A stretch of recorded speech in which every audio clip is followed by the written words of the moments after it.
Pat McAfee Show. There will be no rules for our guests, for us, for the things we can talk about. Yes, speaking his mind. I've never had a problem expressing my opinions or my thoughts or anything like that. While being relatable. I haven't had that manufactured fake-ass celebrity that a lot of people have whenever they go on those big networks. I've had a chance to really build my crew, build my following, build my audience. And ridiculous. What am I supposed to do? So I'm supposed to look at something that I can definitely afford and say, nah. Is that what I'm supposed to do? The Pat McAfee Show starts in 3, 2, 1.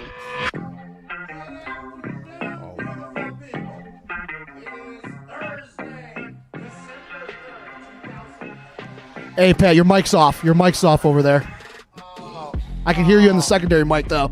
Oh, there we go. There we go. You sound good, though. Hello. Hey, good afternoon. I was wondering why I could still hear the music. It is Thursday, December 3rd, 2020. Woo! Yeah! Got a big show for you guys. Cordell Stewart will be joining us here in about 20 minutes. Jeremy Chin of the Carolina Panthers, who had 2 touchdowns, I do believe, this past week in like a matter of 10 seconds, I think, is the way that whole thing worked. Good for him. Can't wait to chat with him. Can't wait to chat with you. 1-888-MAD Dog 6. Can't wait to take your phone calls. There's a lot going on in the world.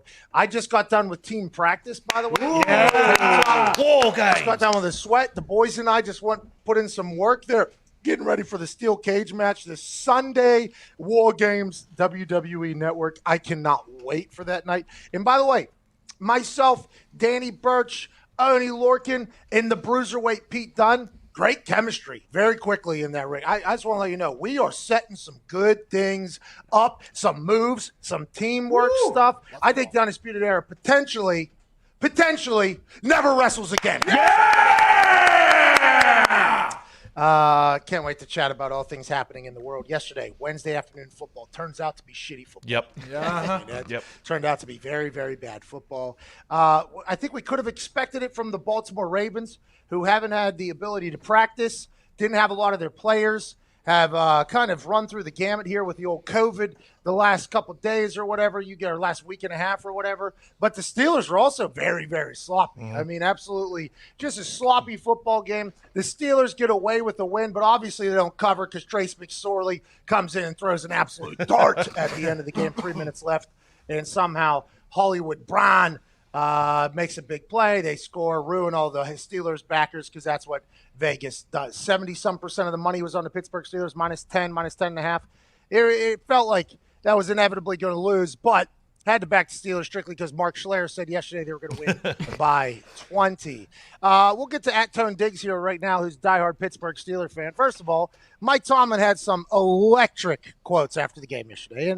And I've been talking like this, I think, for the last maybe couple years, but definitely the last few months here as the Steelers have continued their undefeated season. Whether we can talk about whether or not they're the most impressive team in the NFL or not. They've won every goddamn game, so I think that has to continue to be talked about. But the way Mike Tomlin handles press conferences is gorgeous. It is beautiful. Everybody talks about the way Belichick handles them and how, we're on to Cincinnati and all that shit. But the way Mike Tomlin speaks so candidly and how he never really says much, but he uses words, big words, and keeps it moving. Yesterday, his post-game presser, maybe the best one yet that he's ever had.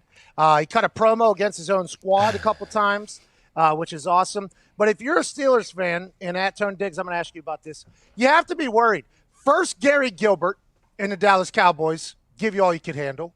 Then yesterday, RG3, who did have the over in rushing. By the way, shout out to one rush, by the way. Got it. That was a great bet. Foxy introduced it into my life. We both hammered that rather heavily. He had a fumble early, a pick six early. There was a lot of just ugliness going on in that game, and it was still a close game in the end. Tone, just like Mike Tomlin said, it looked like you guys were a JV football team, still undefeated. Now, this happened with the Packers last year, winning games. They're saying it was ugly, but are you worried as hell about the playoff run for the Pittsburgh Steelers with these couple games with Gary Gilbert and Trace McSorley dominating against the Pittsburgh Steelers, dude? No. That doesn't worry me at all. Like I told you and I told everyone this week, it's the Steelers and Ravens. Like that was That was guaranteed to happen. That type of game was guaranteed to happen, especially when it moves 4 times. And like I said yesterday, I can't wait to get that fucking game over with. And it looked like and it seemed like the players were in the same exact boat. Now, if they were to, and the Steelers always, and we've talked about it with Ike, we've talked about it with Ryan Clark, they always play down in their competition. Now, if they were to get the doors blown off in the next few weeks by like the Bills or the Colts or the Browns or something like that, then I would be worried. If we're being honest, I just want to start the playoffs now because there's literally not one good thing that could happen the rest of the year for the Pittsburgh Steelers. Only bad things can happen for the rest of the year for the Pittsburgh Steelers, like injuries like happened to Bud Dupree. There's nothing good that can happen the rest of the season for the Pittsburgh Steelers. Yeah, Bud Dupree tore his ACL. He's a massive part of that defensive line, obviously, that has been impactful in damn near all of their games. Bud Dupree also playing on a franchise tag. So now what does this do for his future whenever it comes, talking money, this whole thing? Ian Rappaport. Steelers pass rusher Bud Dupree is in fact done for the season with a torn ACL, source said following his MRI. Mike Garafolo and Didi? I think you got it. Yeah, it's a Didi. Aditi reported initial test showed an ACL tear, and further tests have now confirmed Pitt's franchise tag player sets his eyes on 2021. Bud Dupree made himself a lot of money this year. Now, will the Pittsburgh Steelers pay him the amount of money that he will probably demand or command in free agency? Probably not. Okay, that's just not the way the Steelers normally operate, but maybe they will see what had happened leading up to this point and how much of an impact player Bud Dupree was. 280 pounds, runs very fast, and is a game wrecker alongside TJ Watt, Cam Hayward, all the boys to it, all the boys on defensive line. That was obviously a sad situation from that Wednesday afternoon game. Connor, yesterday you said 10 years from now, 5 years from now, whenever we're watching Wednesday afternoon football, we got to remember back to what happened yesterday and say, hey, this is the founding father of afternoon NFL games in the middle of the week. Do you think that's still going to be the case with how shitty that game was? Now, I was watching that game, and as it was kicking off, I thought to myself, I cannot believe that goddamn Rockefeller Christmas tree cucked this game out of prime time last night. But it turns out, by the way, probably deserve it, because that game should not have been at night. That game was a shitty game. But do you think this is something, Connor, that you enjoyed enough that you would want to see going forward, a mid-afternoon game in the middle of the week of a work week with no holiday or anything like that, Connor? Well, I absolutely loved it. I want to definitely lead with that, but it was dog shit. No, I did not think it was good. I think Tuesday might be the day. Wednesday is not the day. You said it yesterday. That's when you put in your game plan. That's a big practice day. The middle of the week game, unfortunately, has to be on a Tuesday. That way we can still start the week on Thursday and have, 4 days a week of NFL football. That's what we're really hoping for. Rest in peace to the Wednesday afternoon game, I guess. Connor yesterday was projecting it to have a long, illustrious life. It had one game, and it's probably going to be done with how it was. But you're 100% right. Those Tuesday night games, which shout out to the Ravens, they got one next week. That Tuesday night game we saw between the Bills and Titans earlier in the year, I enjoyed it. I got nothing on TV on Tuesday. Monday Night Football, obviously. And in the offseason, you got, wrestling on Monday night. So you always got something live on Monday nights that involves action. Wednesday night, obviously, NXT. How you doing? Keep it moving. Last night, 7-minute promo last night. Yeah. That's a long time. Hey, sweet Hummer, dude. Hey, I thought of you whenever I hopped in that son of a bitch. I was like, you know what? Coach Diggs and Tony Diggs are going to love this. We'll throw back to the past. Nothing like 6 miles per gallon. You know what I mean? Just go ahead and do what you got to do in that thing. But Tuesday nights, live action. I mean, that is a gorgeous thing. Yeah. And then you take off Wednesday, then you got Thursday night football, then Friday night, hey, going into the weekend, you got to do what you got to do. Obviously, you got SmackDown if you're a wrestling fan, but aside from that, college football's on Friday nights. I mean, granted, Maction's on Tuesday. I get it, but I get that we bet on it and we all do the Maction tweets. We're talking about the Shield. But rather have an high NFL school football game on Tuesday nights. I'd rather have the NFL. But I think they should expand the horizons of the nights where games are played or the days that games are played. Yeah. But then that's going to cause quite a task for the schedule makers for the health and safety of players with recovery time and everything like that. But I don't know. Yesterday, if that game was worth a single fuck, I think we have a much different conversation about how everybody enjoyed it. Have the ratings come out on that thing yet? Well, I mean, unfortunately for Indianapolis, at least, the WAF yesterday was blacked out because the NBC broadcast wasn't working, or there was a contract dispute. It was everywhere. The AT&T, DirecTV. You couldn't watch the game if you had DirecTV. Yeah. Just a quick heads up, Connor. Whenever you're going to draft or drop a WAF in there, okay, most people aren't going to have a clue what you're saying because that's probably something you guys were talking about off the air back there. So you should just say the WAF, Wednesday afternoon football, so everybody that's listening or watching that isn't in the office. You know what I mean? Now, granted, I put that together very quickly. Okay, that's what I figured. I had no idea what he was talking about. Yeah, that didn't come up before the show. I was just spitballing here. WAF just rolls off the tongue. Yeah, it does. But then you should explain it because it is such a good name, obviously, for people that maybe can't pick it up as quick. Because as soon as you say that, I think a lot of people potentially went into the Boston Connor listening habit where they just get entranced with whatever you just said there and then don't listen to everything afterwards. So you just kind of – but I do Wednesday afternoon football. I didn't know it was blacked out in Indianapolis. You guys didn't see that game? We streamed it, but, yeah, if you have DirecTV, you couldn't watch it.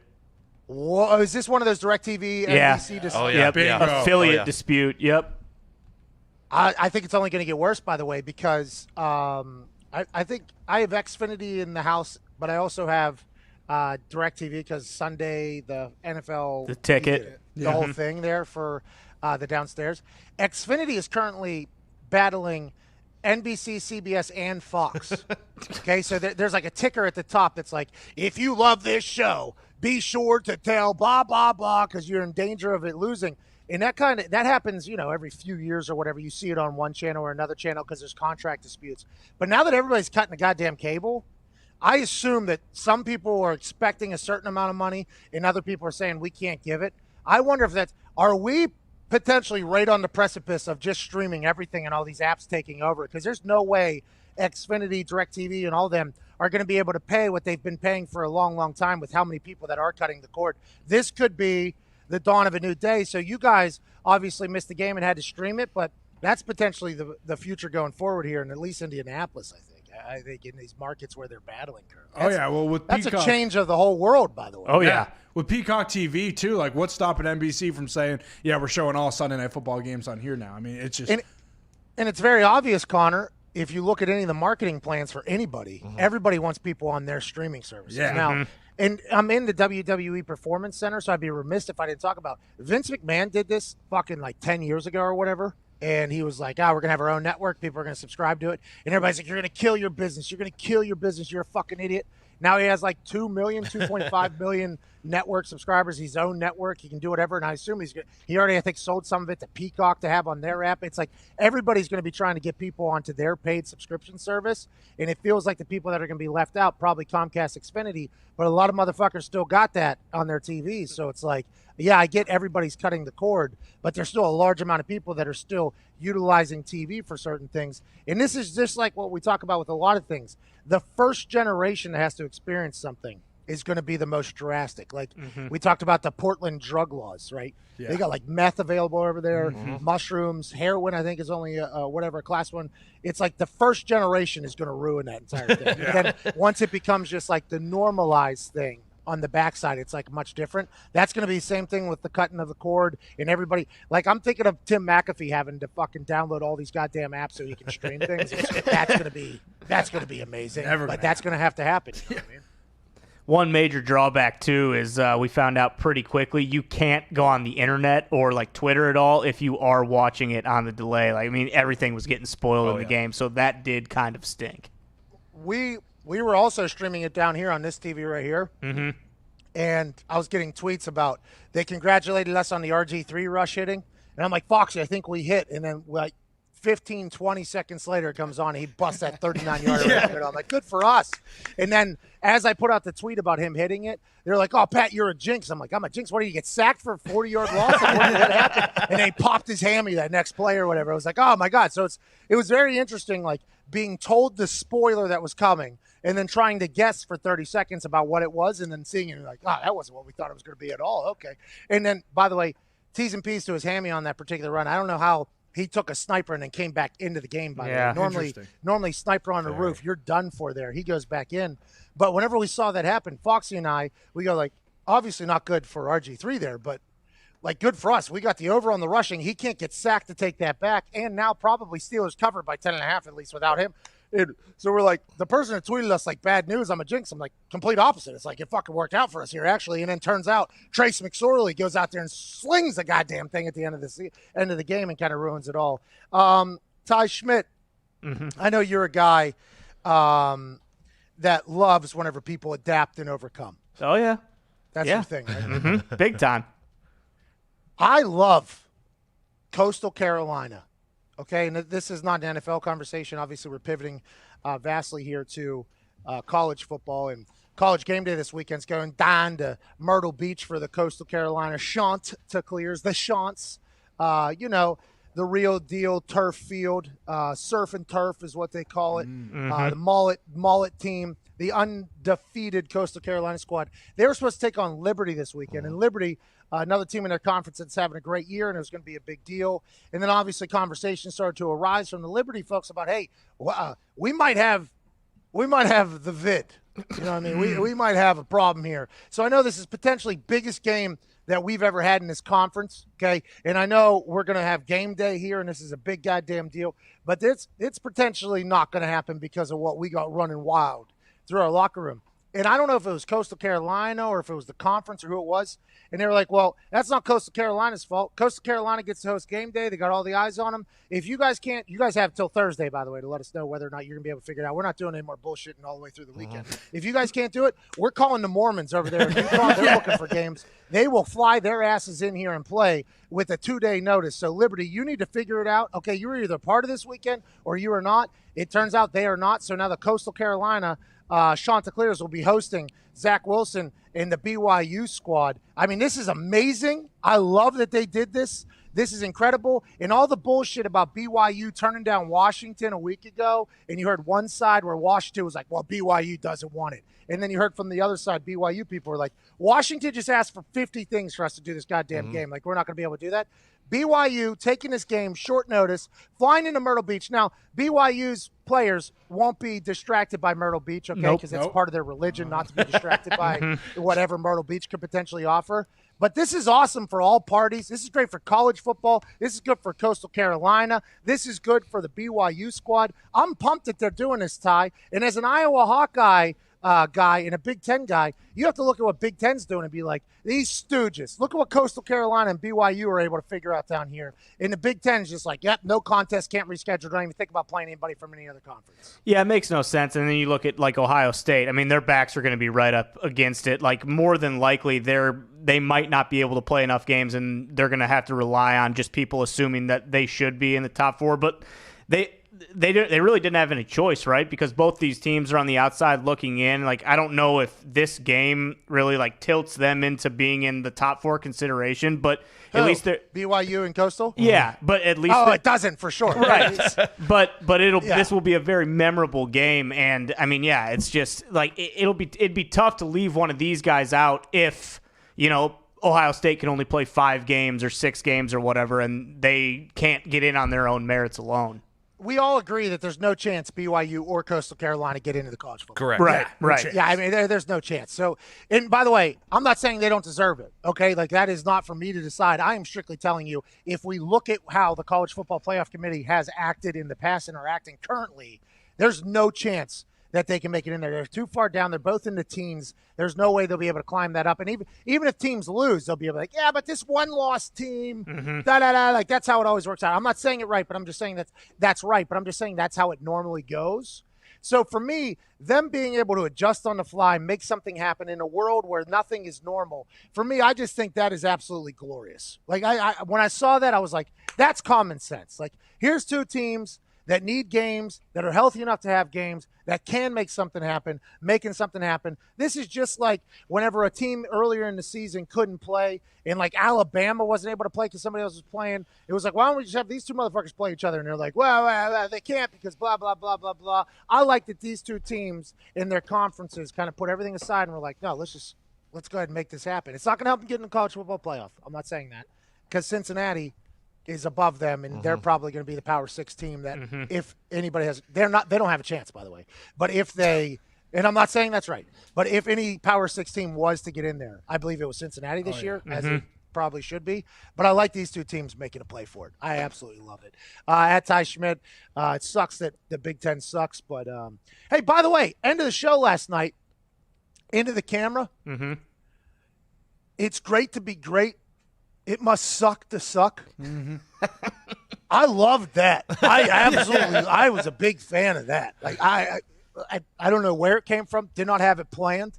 Just went and looked at the goddamn camera. You know what I mean? And said it. And normally anytime I say anything, there's some stooge on the internet that's like, oh, you're stealing blah, blah, blah's thing or blah, blah's thing. And I'm like, well, I didn't even know blah, blah existed, so I'm not stealing it. Maybe blah, blah had a great brain just like mine is or whatever. Last night I said that. Nobody said a single thing. I'm like, well, must suck to suck. Keep it moving. Speaking of not sucking, Viva La Zito, you've done a great job. We appreciate what you're doing, man, stepping up. That boy Z. Thank you so much. Thank you so much. Yeah, no problem. We got Cordell Stewart on the other side, so let's get to a break here. Talk to him about what the hell went wrong yesterday, how he sees this NFL season playing out. And last time, I think his son was training while he was doing the interview with us. So can't wait to hear that. Can't wait to chat with him. Also, need your phone calls after the Cordell conversation. / Cordell Stewart, man who played punt returner, wide receiver, quarterback, running back. I assume he lined up at tight end at some point, and this was way before Taysom Hill. Way before Taysom Hill. He'll be joining us on the other side. All the boys are in Indy. I'm still in Orlando. Let's have a goddamn Thursday. We'll see you on the other side. This is the Pat McAfee Show, Sirius XM Channel 82, Mad Dogs.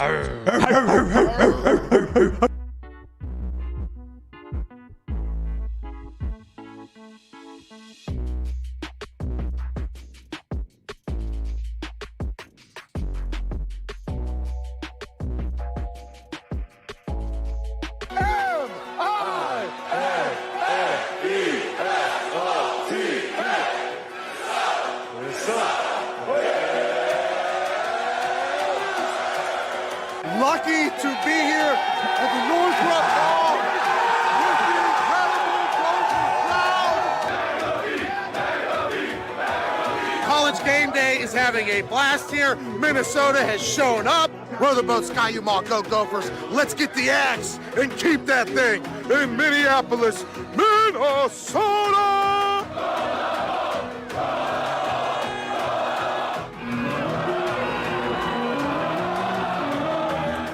Is about to lose their minds. Ladies and gentlemen, watch a man maestro a crowd like Coach Lee Corso. Give it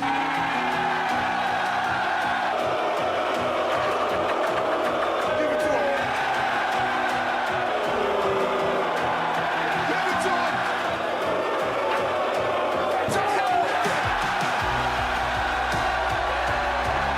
Watch, now he'll say to me, works every time, what? Every time.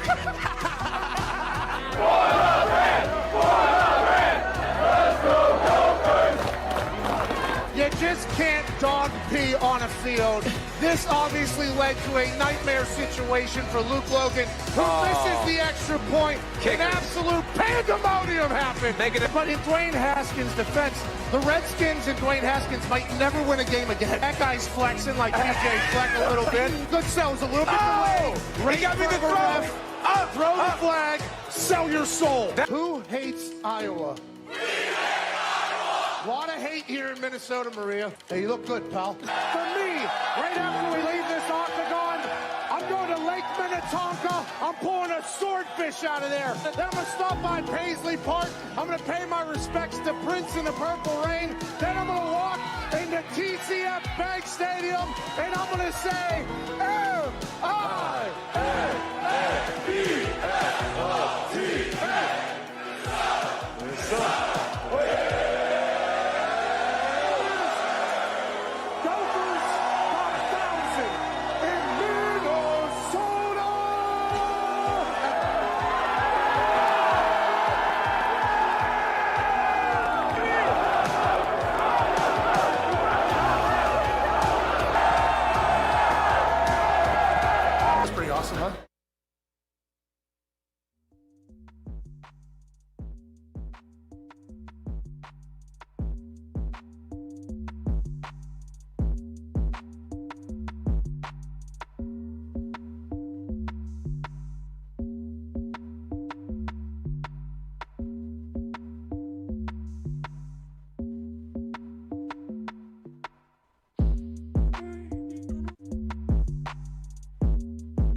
not talk about Pat McAfee. Do not talk about Pat McAfee. One fight at a time, fellas. The Pat McAfee Show.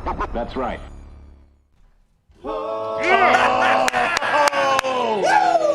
Needed that today. Welcome back to the show here. Joining us now is a man who is a Pro Bowler. He was once the AFC Offensive Player of the Year.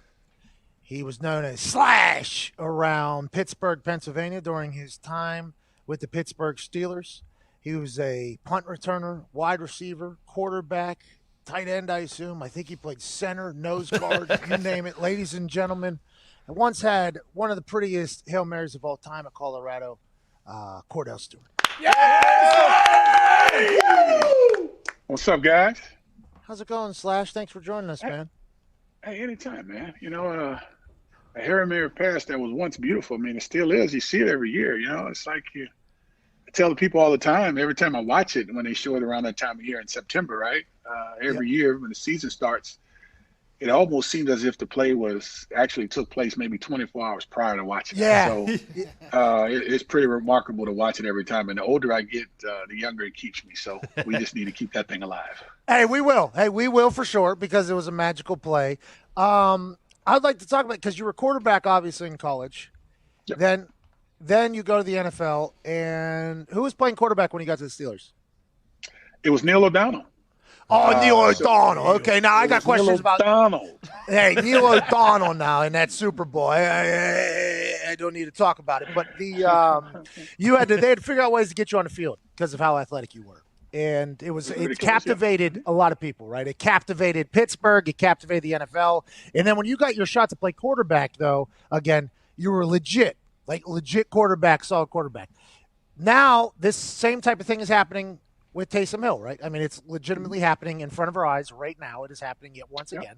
Quarterback in college, then he comes to the NFL. Drew Brees is there, but Sean Payton's like, hey, we're going to use you because you're such a good athlete in all these fashions. Now he's playing quarterback. And everybody's saying, a couple weeks into this thing, Taysom Hill is now going to have to play actual quarterback. We'll see how it goes. Hasn't had a lot of success throwing the rock, but running the ball, it being a weapon, everything like that. Do you watch him and think to yourself, I didn't get enough credit back in the day? Or do you watch him and go, I'm happy that a guy that was similar to me is playing in the same type of blueprint that I had? Well, allow me to, when it comes to feeling like I didn't get enough credit, I'll leave that up to the writers and everyone that's a part of writing stories about the things that I did when I was in Pittsburgh. But here's the thing in those days and in that time is when you step on the football field after being a quarterback for so long, but yet you go on the field and you play wide receiver and you're just as good or even better if, asking some then or with the guys that you're playing with.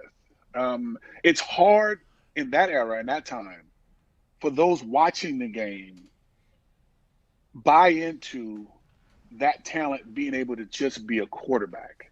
Because in that time in the AFC, think about the quarterbacks you had. Everything was extremely traditional. It was a pocket passer that's able to read the defense, have a running game that was led by a great offensive line and having fullbacks in front of the tailback, to where that style of play from the quarterback position wasn't really, if you will, respected in that era. It was always said when the ball was a wobbly ball, nice throw, the ball can be placed a little bit better, right? Or as opposed to saying great pass, great read. That was a nice athletic play, right?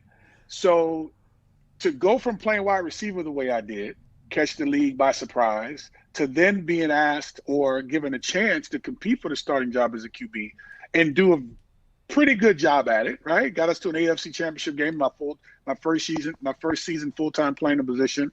To then 2 years later, after a couple of changes at coordinators, from Chan Gailey to then moving to a Ray Sherman, to then a Kevin Gilbride, and then a Mike Mularkey.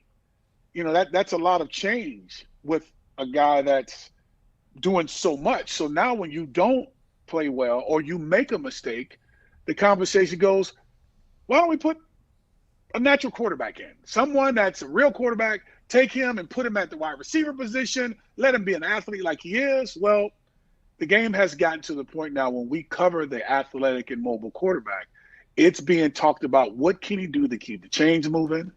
Look at, like when you watch Taysom Hill playing that game, I think against the Atlanta Falcons. Oh, great read, great throw, blah, blah, blah. And I'm like, gosh, dang it, if I was only playing now. Gosh, dang it, if I was only playing now. But let's be transparent. The body of work that I put in will not be erased. It will be categorized however the analyst that's analyzed it, it's going to be categorized in that way.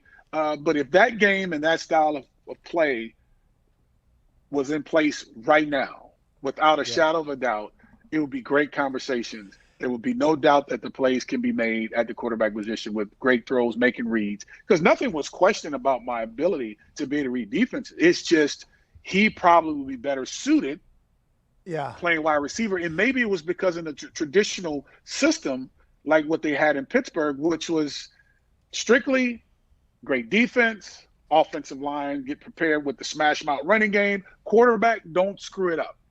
Yeah. So it was almost as if I was so talented at that position in Pittsburgh to where it almost worked against me to an extent, right? I think, Cordell, I think the thing about it is, it's an interesting thing whenever I hear you talk there, because whenever you make a couple mistakes, there's no patience from anybody. It's like, well, obviously, since he's not 100% here, put his ass out at wide receiver. What, he was unbelievable at wide receiver. What are we even – he's not – what, are we going to have to go through growing pains over there? We just had him over here. You hear people start saying that. And also, anytime we have a Caucasian wide receiver on or a Caucasian defensive end, all of the hardworking, high engine, coach's son, first one in, last one out, all of that, all the bullshit, right? It just continues. Lunch pail guy, all that stuff. Yeah. Whenever you talk about how they said, like, that was a nice athletic throw or whatever instead of pass, I could tell that whenever you heard that, it still is something that you think to yourself, you're like, that sounds like some bullshit, right? Like, that is just an interesting way to say what they don't want to actually say, A 10-pound bag of it. A 10-pound bag. All right. But allow me to say this. When I watched the game today, because we want to look at the glass half full. I was a minority in a sense, not literally, but figuratively, based on my style of play. You had a Steve Young who had to sit behind a Joe Montana in a Bill Walsh system, coming from Tampa and going through his run, I think, through the USFL, to then learning the game, the West Coast style offense. My time of tutelage, if you will, was playing wide receiver and hearing the plays, seeing the plays actually be executed, to then having opportunities to then, in 96 with Mike Tomczak and I going back and forth, having a chance to get plays even then, to then becoming full-time with Chan Gailey, knowing that he had Joe Montana back when he was in Denver, when they had their tremendous amount of runs to championships. He came with that level of confidence and comfort, because he was my receivers coach too as well when I started in 95. He's like, you know what? Just be you. Whatever decision you make, you see it, you trust it, and you react to it. And lo and behold, that's how it happened. And he ended up going to Dallas right after that, and I had to figure it out from there. So it was one of those situations where it was a great run in Pittsburgh. It's something that will forever be remembered, and I'm very appreciative of it. But with the game being the way it is today, and it's not like I'm an old guy at all, right? I'm still young. Look at me. Hey, you should have went and played for the Broncos, dude. They had a wide receiver that played. Guys, I'm 48. All right. You don't look it though. You don't look it. But a hamstring here and there, out there in that beautiful country. My memories in Colorado were great. I don't want it to end on a hamstring pull or a lower back blowout. Okay, so I let those young kids have it in that cold weather. But again, I had a great run, guys. It was fun, honestly. To see Taysom Hill do what he's doing, the way he's doing it, I think it's tremendous, to be honest. I could sit here and talk about everything of what they said when I was playing, but that was my time. This is this kid's time to go out and play. The game is allowing him to be himself and be an athlete at the position, to be able to go out and play and know that being patient is not a bad thing, right? And you know one thing for sure, Sean Payton's not going anywhere when it comes to being a play caller. So he's going to be fortunate and blessed to have that on his side there in New Orleans if he gets that opportunity to be the quarterback long term. But after this season, once Drew Brees gets healthy and come back. Cordell, by the way, I think Taysom's probably going to appreciate you saying that. I would assume that a lot of guys who played quarterback but were also like Lamar, I would assume, Kyler Murray as well. I assume they all know of your greatness, which is all that matters in this entire thing. But whenever you look, let's pivot back to the Steelers now. When you watch that Wednesday afternoon football game yesterday, I'd assume you watched. Did you get a chance to check it out? Yeah, I did. I watched it. It was a close one. RG3 came in and why is it so bad? Why was it such bad football this late into the season? Right now, granted, I know the game has been moved and everything like that, but we're in week 12 now, going into week 13. Why was that such bad football yesterday? Was it the timing? Was it the situation? Was it just AFC North football? What do you think it was? I think it was all three of those that you just mentioned. I think it was timing. I just think it's the matchup, as well. It's never a clean game between those two teams. When you think about how Baltimore and the Steelers play, whether it's playing in Baltimore or playing in Pittsburgh, it's always that match. Even going back to when I played the game, I mean, I was I think I was 8-1 or 9-1 against them, but it never was easy. I had to throw that in there. It never was easy playing against the Baltimore Ravens, regardless, because it was the egos of, Marvin Lewis bringing a 3-4 defense into Baltimore to figuring out who had the better 3-4 defense, right, between the Pittsburgh Steelers and the Baltimore Ravens. To now it's just became a traditional going from it was at one time an AFC Central division to then now the AFC North division, and who's going to be the bully within that division that's going to be able to come out of it victorious. Now, no one's talking about the Cleveland Browns right now. That team is really playing good football to where they're going to make their mark and probably being the second best team in that division because but Lamar Jackson going through his COVID and also the other players in the backfield to the offensive linemen and defensive players. So, if you will, we as a Steelers team caught it's not no one's fault, but which we're all dealing with in this country, which is COVID-19, and we don't want anything to happen to the players, but we didn't get, in my opinion, I think, the Baltimore Ravens' best shot because their better players weren't on the field because of what took place with COVID-19. But it still was a battle. It still was a struggle. And if you hear Ben Roethlisberger and Mike Tomlin, they're not happy with the way they played that game, knowing that they didn't have their best players on the field. So you have to create some form of transparency, let alone some perspective to say, hey, we didn't get the Baltimore Ravens' best shot, and we still struggled. That's the way you have to look at it when you're in the position that the Steelers are in, where they came off going into that game 10-0, right? Have you ever met some sketchy Tomlin? Wins? Let's be transparent. On the road in Dallas, on the road, having some. I think on the road in Baltimore. I think right after that. Correct me if I'm wrong. And both those games weren't easy games. And to come to this one, not having their best players on the field, still struggle, if you will, considering how they wanted to play. It didn't happen. So looking at Pittsburgh and how they're not settling, and it's always been this way in that city when it comes to that team, is you can't rest and get comfortable. So I just think it's one of those things where they just have to get better and walk away feeling good about how they won the game, which I think is great perspective moving forward, knowing what you're trying to play for. Do you and Mike Tomlin know each other well? I'd assume that he's reached out to old legends of the Steelers. And from what I've heard about the Pittsburgh Steelers team, it's like, it's almost like more like a college where people are still around almost. Do you and Tomlin know each other well? I've met him once, actually. I think when we, a few years ago, played against the New England Patriots in Pittsburgh, they invite the guys back all the time. I only went back once over the past few years. But, Coach Tomlin, he's a player's coach. He played the game of floor, played receiver. He gets it. He was in Tampa, had a run playing in the coaching in the secondary. So he understands the game. He is a Pittsburgh's head coach. He's tough. He keeps you grounded. You don't get too high with the highs. Hilarious. You don't get too low with the lows. So he's straight up. He is hilarious. His Yeah.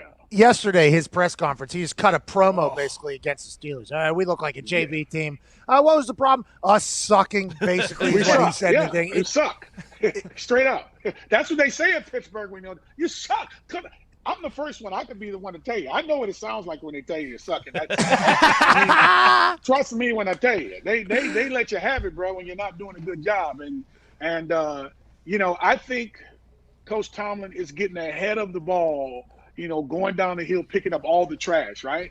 He's letting you know straight up, before you give it to me, I'm going to give it to you about who we are. We suck right now. That wasn't a good game. Even though we got the dub, we'll let you pat us on the back. But we're not going to pat ourselves on the back. We're going to let you know we suck right now. And in order for us to be really good and to be great, to accomplish what we need to accomplish, because remember, you do still have Kansas City that's sitting out there right now that we know at any time they can be down 24-0 in the first half, and in one quarter put up anywhere from 21 to 28 points on you within the first 10 minutes of that third quarter, and have you scratching your head asking questions like, what the heck just happened? So I think the perspective of who they are, knowing that they're not running the football that well right now, they're just not getting it done. And when you're relying just on the passing game, and Ben has turned the ball over a few times, I think he's keeping the proper perspective and knowing that Ben is playing good football, but if he doesn't have any balance and you're forcing him to throw the football all the time, that's going to be the narrative and the story moving forward. That if we can stop them from running the football, make Ben throw it and turn the football over, if we don't get that corrected right now moving forward, which we're not perceiving that this is going to be continuous. This is going to be a continual thing. Ben is who he is. He is the Pittsburgh Steelers. But if we make it hard for them, let's just say that harder for them by forcing them to throw it, knowing that he's turned the football over, the teams are going to be pretty happy if they're dependent on Ben in the passing game and they start doing that, because that's not what we're accustomed to seeing from him, because he's getting the ball out of his hands fast. It's much better. That's the topic of the conversation with how he's played since he's been back off of his injury. He's not ad-libbing, trying to make plays with his feet and taking some time, which he still does. But he gets the ball out of his hand really fast. But I think the running game needs to be corrected. Defense is playing great. Had a couple injuries on the defensive side of football. If they can get that corrected, man, they're going up again. Kansas City is the bar. Let's just be transparent. Regardless if the Steelers are undefeated, they're the bar. And if they don't correct what they're doing right now, they're not going to have a chance to really get in position to go to the big game, which we all know it's about going to it's all about Super Bowls in Pittsburgh. It's not about playoffs. It's not about winning one or two games. It's about getting into the Super Bowl and letting the chips fall where they may. The interesting thing about that Chiefs team, though, if you look at the way the Steelers are built with that D-line, you know what I mean? Yep. With the way that is a team, the Steelers are a team that could potentially. Now, Bud Dupree getting an ACL yesterday was not great for that defense. He has been a massive piece of it. Him and TJ Watt have been racing to quarterbacks all weekend. But I think the thing about it is, if you can keep Patrick Mahomes contained in the pocket, that's, I think, the only chance you have to slow him down. But even if you do that, by the way, you still got to cover Travis, Tyreek, Mecole Hardman, Le'Veon Bell, who's there now. It's going to be problematic in the AFC for a long, long time. Connor, what do you got for Cordell? Robert Griffin III after the game talked about how he's a leader in the locker room, and also Jacoby Brissett for the Colts is another guy who comes to mind. Is the backup role for the quarterback kind of developed into more of a leadership, into more of a power role, or is it the same as it was when you were in the league as well? Let's just say it's sometimes the voice of reason, right? The backup quarterback is the starter's best friend. He's your ally, so to speak, to the point where if something needs to be conveyed to a receiver that's frustrated, or something needs to be conveyed to the offensive line, or something needs to be conveyed to whomever it may be on the offensive side of the football, sometimes the best person to do that is the backup quarterback, because he can see through the starter's eyes sometimes what he's looking at. May not actually react or come away the way you wish, but you know what he's trying or attempting to do sometimes, especially when there's interceptions, fumbles, if you will, by the quarterback, sacks, just a continuous 1, 2, 3 and out. He sometimes will be that person, like Mike Tomczak was for me early on in my career, that would go and tell the guys, hey, this is what's going on. Be patient. I remember, just as an example, I remember being slash, we're playing the slash role my rookie year, and we were down, I think, like 31-3 or 31-13 against Cincinnati in 1995 on the road. And I remember being in the slot, and I kept being wide open running down the seam. And what I mean by the seam is just running straight down the hash, right? Play single high safety. They got flat defenders, whether it's the strong safety or the Sam or the will backer on the weak side. You inside release, you go straight down the seams. No one's covering me. I go up to Mike Tomczak. I said, Mike, and I'm waving my hand pretty loud and clear to Neil that I'm open. I'm like, Neil, bro, I'm open. Every receiver says that, right? So I go to Mike because we're all in the quarterback meetings together. I say, Mike, tell Neil the next time we run this play again, after he makes the throw on the outside, look down the seam and see where I am and see that I'm not covered. So he does it. He doesn't throw the ball again. I said, Neil, Mike, the next time we run this play again, just tell him look down the seam. I'm open, bro. I promise you. He said, I got you, Stu. I got you. So he tells Neil. Neil comes back. He takes a look at it. 71-yard touchdown. We go on a run. We end up being Cincinnati. So that voice of reason by the backup is very instrumental. I think a lot of ways, especially when it's come to conveying stuff to the coordinator, the quarterback coach, the offensive line coach, or even just to me to help me see things just a little bit different, for the starter that is, a little bit different, to where, you may be caught up into what you're caught up into, to where you may be missing a few little things. So, when you look at the Kansas City Chiefs or even the backups, on either team, they're instrumental to the eyes of the coordinators and the quarterbacks, especially when it comes to playing under so much duress and the expectation is so high. It's so interesting to think that they're like the buffer almost. Like, hey, they're like a lobbyist for some people. Like, hey, listen. Old buddy's got a lot of shit going on. I know that. He's probably not going to listen to me. I'm a rookie wide receiver at this point. But will you please tell Neil that I am wide open as in? And Tom Zach's like, yeah, well, I actually just heard from... Hey, look, Pat, it was more than that. I said a little louder. I was like, bro, dude, you need to bleep, tell Neil that I'm freaking open, bro. Because you hear it all the time that the quote-unquote prima donna receivers, right? And I wasn't that guy.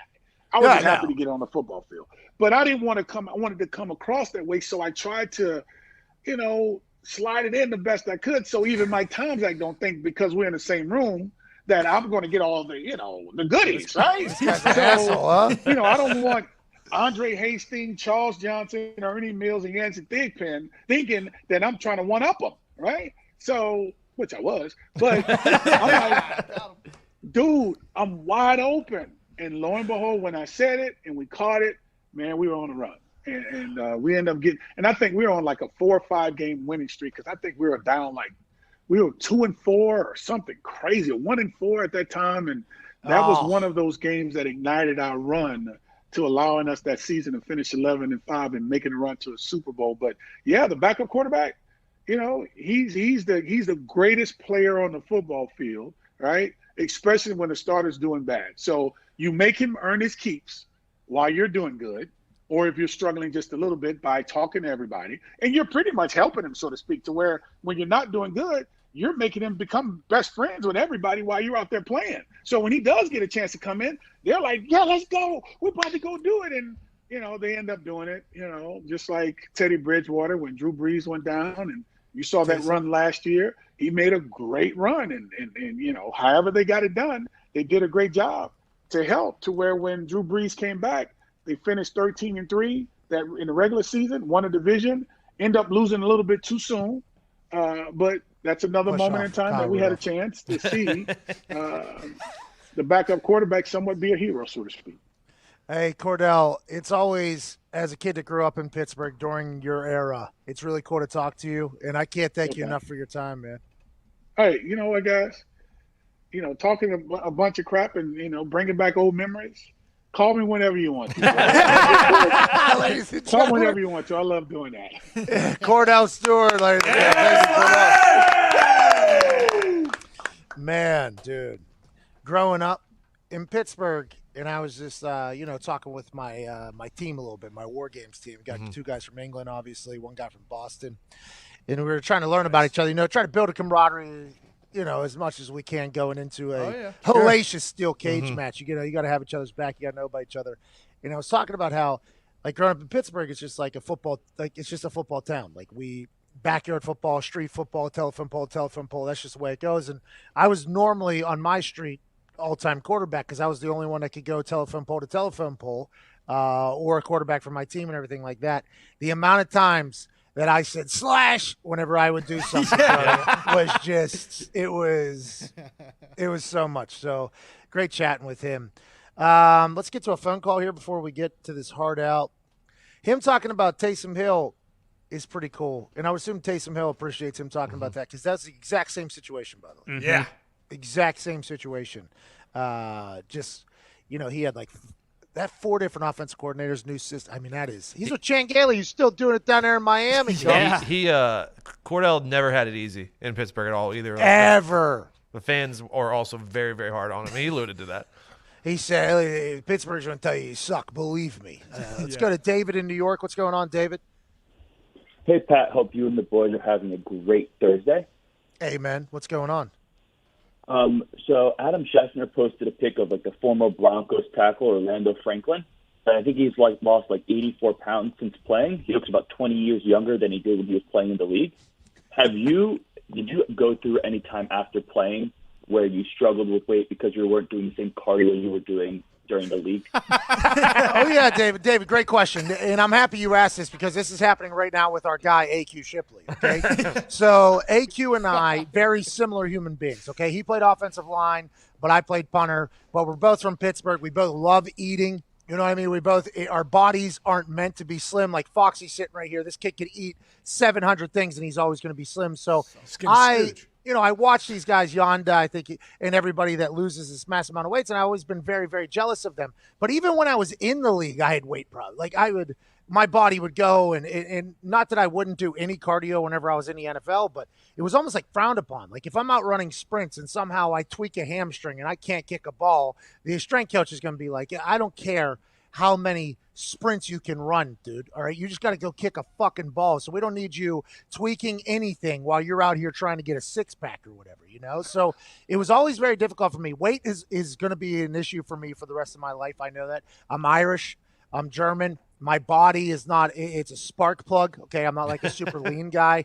So it has always been an issue. And you can see it. It goes right into my neck, into my face because the Irish fatness of me. Oh, yeah. And even when we run videos from like 6 months ago, a year ago, you can see it. So I'll always fluctuate. And I think what all of us are pumped about now is we're going to watch our friend Alan Quay Shipley go through the same damn thing because he had these grand visions and this allure of, I'm going to lose 40, 50 pounds. It's like, oh, okay. I bet you will, dude. We got a call from him yesterday. He's like, this weight loss thing's a lot harder than I thought it was going to be. Yeah, just wait, pal. It's only going to get worse. So I appreciate the question, but I think a lot revolves around like your body type too. My body's one that puts on weight. There's a lot of big guys in the NFL. They have to eat to get big. So then when they retire, everybody knows they're going to get small. So great question, David. Hour 1 is wrapping up here. Big thanks to Cordell Stewart for joining us. In the second hour, we got Jeremy Chin joining us, the rookie from Carolina. You got about 6 minutes. Go take a shit. We'll see you on the other side.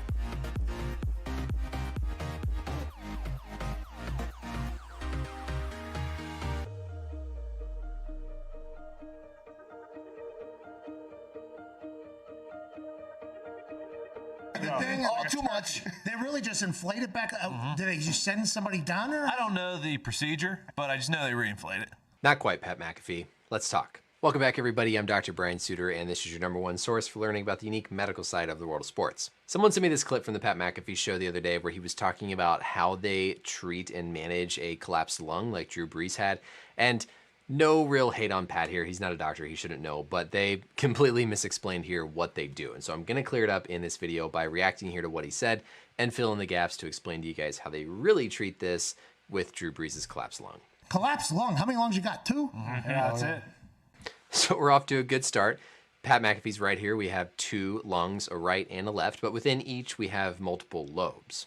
On the left side, it's pretty easy. We have a left superior lobe, and then we have a left inferior lobe. On the right, a little more complicated, but still pretty easy. We have a right superior lobe, we have a right middle lobe, and then we have a right inferior lobe. So 3 lobes on the right, 2 lobes on the left, still 2 lungs overall. What's the deal? Everybody talks like, oh, punctured lung, not that big of a deal. Collapsed lung, not that big of a deal. It's like, what happened? Yeah, usually a collapsed lung is not that big of a deal, but they can develop something called a tension pneumothorax, where that pressure builds up so much in the lung that it can actually push on the blood vessels of the heart, impairing your cardiac output, and can actually be fatal. So typically, yeah, collapsed lungs, while very painful and needing management, aren't always life or death. They can develop into a tension pneumothorax, which actually can be fatal. So they have to be taken very seriously nonetheless. It's a couple.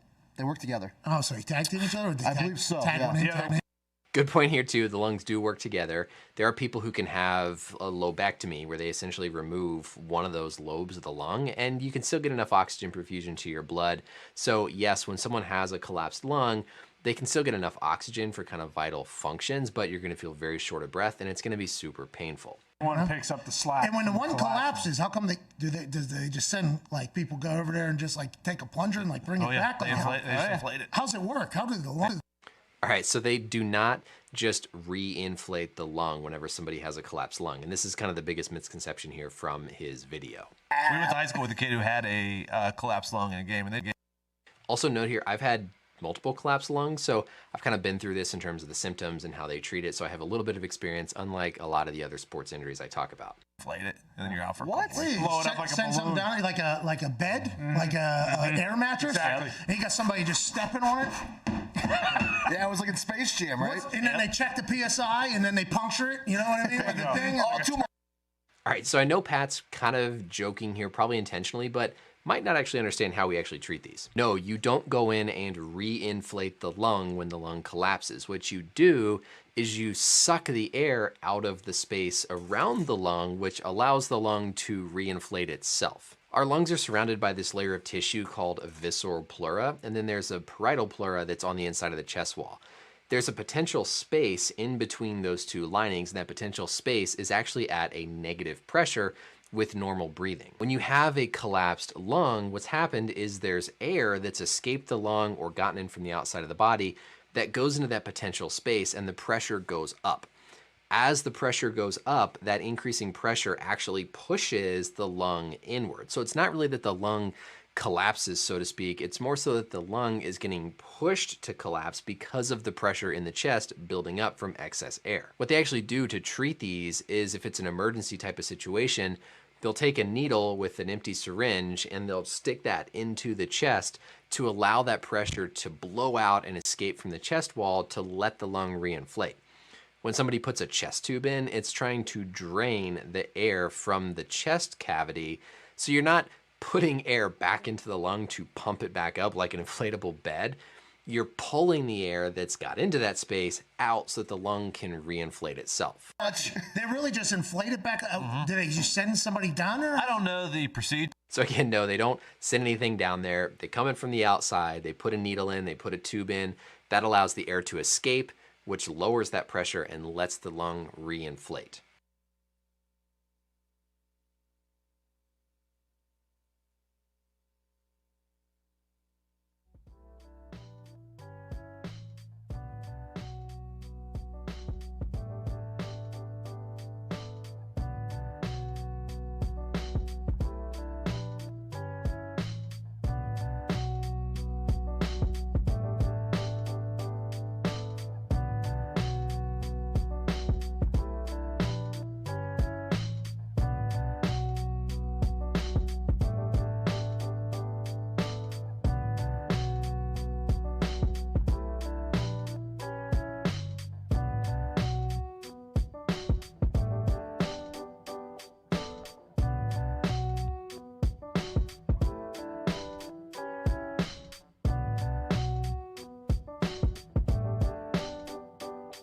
God damn it!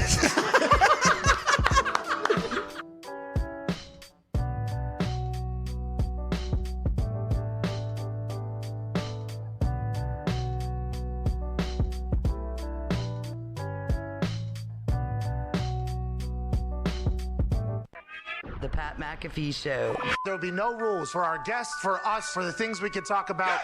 Speaking his mind. I've never had a problem expressing my opinions or my thoughts or anything like that. While being relatable. I haven't had that manufactured fake-ass celebrity that a lot of people have whenever they go on those big networks. I've had a chance to really build my crew, build my following, build my audience. And ridiculous. What am I supposed to do? So I'm supposed to look at something that I can definitely afford and say, nah. Is that what I'm supposed to do? The Pat McAfee Show starts in 3, 2, 1. Good afternoon, beautiful people. It is Thursday, December 3rd, 2020. This is the Pat McAfee Show. Hour 2 begins right now. Not as good that time, kind of rushed it, and the Fauci sweater does seem to be down on the set there. I'm down here in Orlando, Florida at the WWE Performance Center, getting everything ready for the big War Games Steel Cage match this Sunday. The boys and I just got done with our first practice earlier today, learned a lot about each other, did some camaraderie building exercises. I broke quite a sweat. That's why I'm currently in a tank top. I feel damn good down here. The boys are back in Indianapolis, and joining us now is a man that's from the Indianapolis area. Went to Southern Illinois, has taken the NFL by storm. Second round pick. He's currently the reigning, defending. No, this was for October. I don't know if they've named another one. But, ladies and gentlemen, he was a Defensive Rookie of the Month for October. So I don't know if they've named the November one yet. I'm not 100% sure. But he had 2 touchdowns in like 10 seconds last week. Ladies and gentlemen, Jeremy Chin. Yeah! Woo! What's going on, man? What's up, Pat? Man, I'm excited to be on here today. Hey, I'm pumped that you're on here, too. I didn't know you were an Indianapolis kid. Yeah, man, I'm from India, so, I grew up watching you. Oh, well, I'll tell you what. I'm happy to know that I probably taught you everything you learned. That's good to know, man. Hey, the NFL, you have been absolutely dominant. I think this year, more so than years past, the rookies have been doing good. Like, for instance, normally rookies come in and there's like a learning curve and how you doing, keep it moving. Quarterbacks, wide receivers, yourself, it feels like the rookies are kind of stepping up a lot more than they have in the past, yourself included. Is it because, like, you guys are more prepared, do you think? Do you think it's potentially because of the COVID offseason with the Zoom, you're able to learn and digest everything mentally before you had to do anything physically and it wasn't as confusing? You got to learn in your house. Like, what do you think it has been like for you personally to make the transition? Obviously, it's not easy. Nothing is easy when you come to the NFL, but has made it almost feel as if you've been able to step right in and play really high-quality football for the Panthers down there. Right. Well, one, I definitely think there has been a learning curve. I feel like I've been learning this whole season ever since, week 1, since camp, really. But I think the virtual, OTAs and stuff like that, learning the playbook, that's definitely helped a lot. So when I actually got here in Charlotte for camp, I was pretty aware of the playbook, and I feel like I had, just a foot in the door already, in a sense, just because I was able to take all that time just to learn. Second-round draft pick, so obviously it's not like you have he's a 7th rounder or an undrafted free agent chip on your shoulder, but Southern Illinois is not like an NFL factory. I mean, how'd you end up at Southern Illinois? And then what happened at Southern Illinois that propelled you into a second-round pick and into the player that you are today? Was it a body thing? Was it a physical thing? What was it that you ended up at Southern Illinois and that got you to where you are now? Yeah, really, it was a physical thing. My sophomore year at high school, I think I was maybe 5'7", 125 pounds.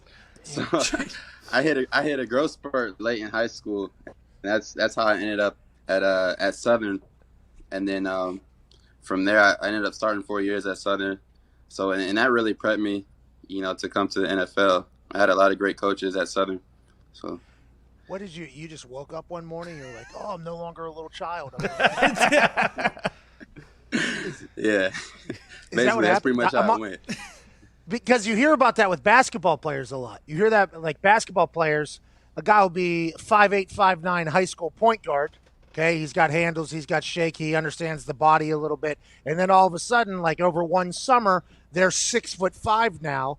and they have to they're like Jacob Sully in the Avatar body trying to figure out what they got going on. Did you have that entire what was the process of you growing and becoming a much larger adult as opposed to 5'7", 130 pounds? Yeah, most of it came my junior year of high school. So I actually ended up missing almost half my season as a junior in high school just because I was growing so fast. So it's kind of a blessing in disguise just because I was upset I had to miss those games and it really hurt my recruiting. But I was growing at the same time and I think it paid off in the long run. I'm reading some of your stats here from high school. Okay, it says chin. It's chin, right? Or is it chin? It's chin. Chin. The second N is silent. Silent, or you could just hold the N a little bit longer. It doesn't matter.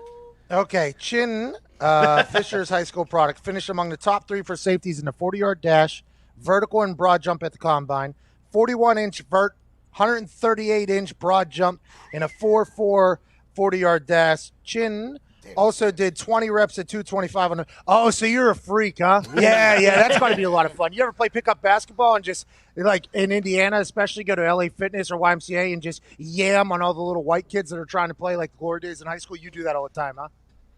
We did that all the time. I bet you did. Indiana, big basketball state. Big basketball state for a long, long time. I assume with your young age, Peyton had already come and kind of changed the narrative of football. Did you play basketball in high school? No, I never played basketball in high school. No, I was more of a track athlete, football and track. What you do, 100, 200? 100, 200, 4x1, 4x2 indoor. Yeah.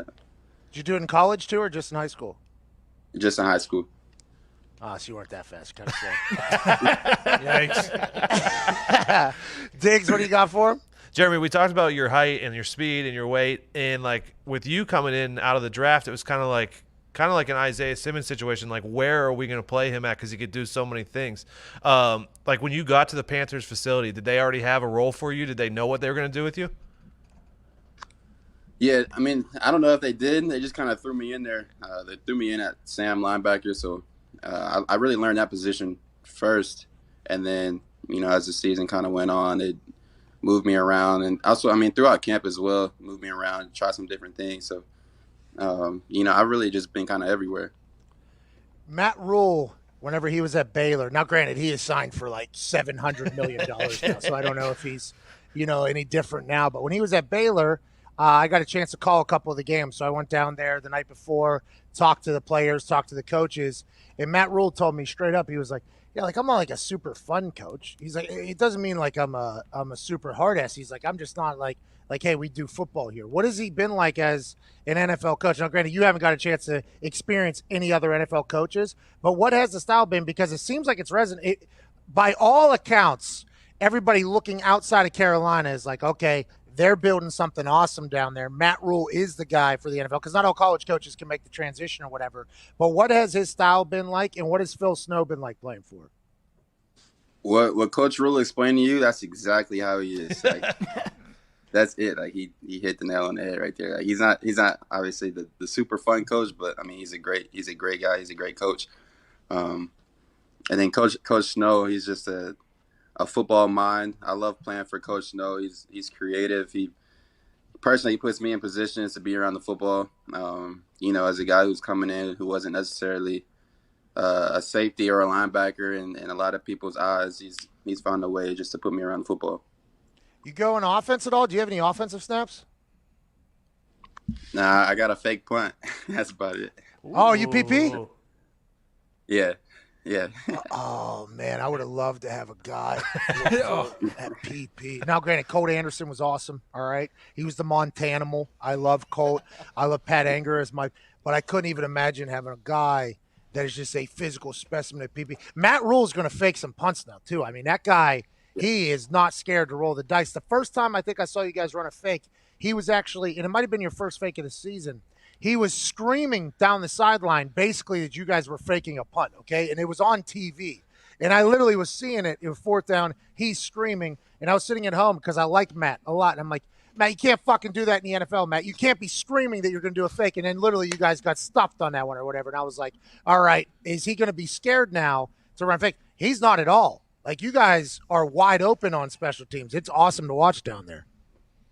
Yeah, he's a coach. He's fun to play for because he's gonna do whatever it takes to win. If he sees if you lose by 20 or you lose by 1, a loss is a loss. So we're gonna go for the win. Whenever you are doing your cadence for the PP, what do we do? Do we go deep down? Because you're the one calling the play, obviously. Do you have a deep growling cadence? Is it a casual cadence?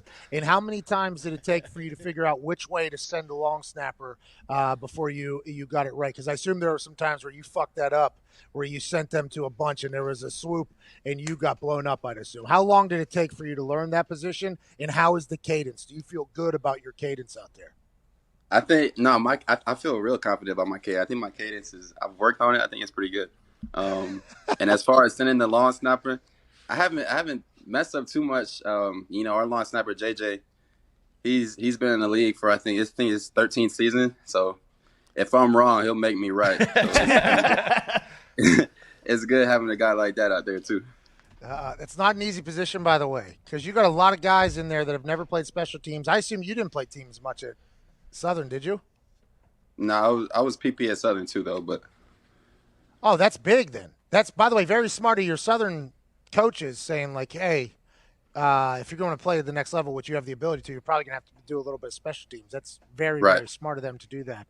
But that's not easy to do because you got to command. You got to command people at that position, and you also got to be confident. There's a lot of things into it, you know. Yeah, for sure. What's your cadence sound like?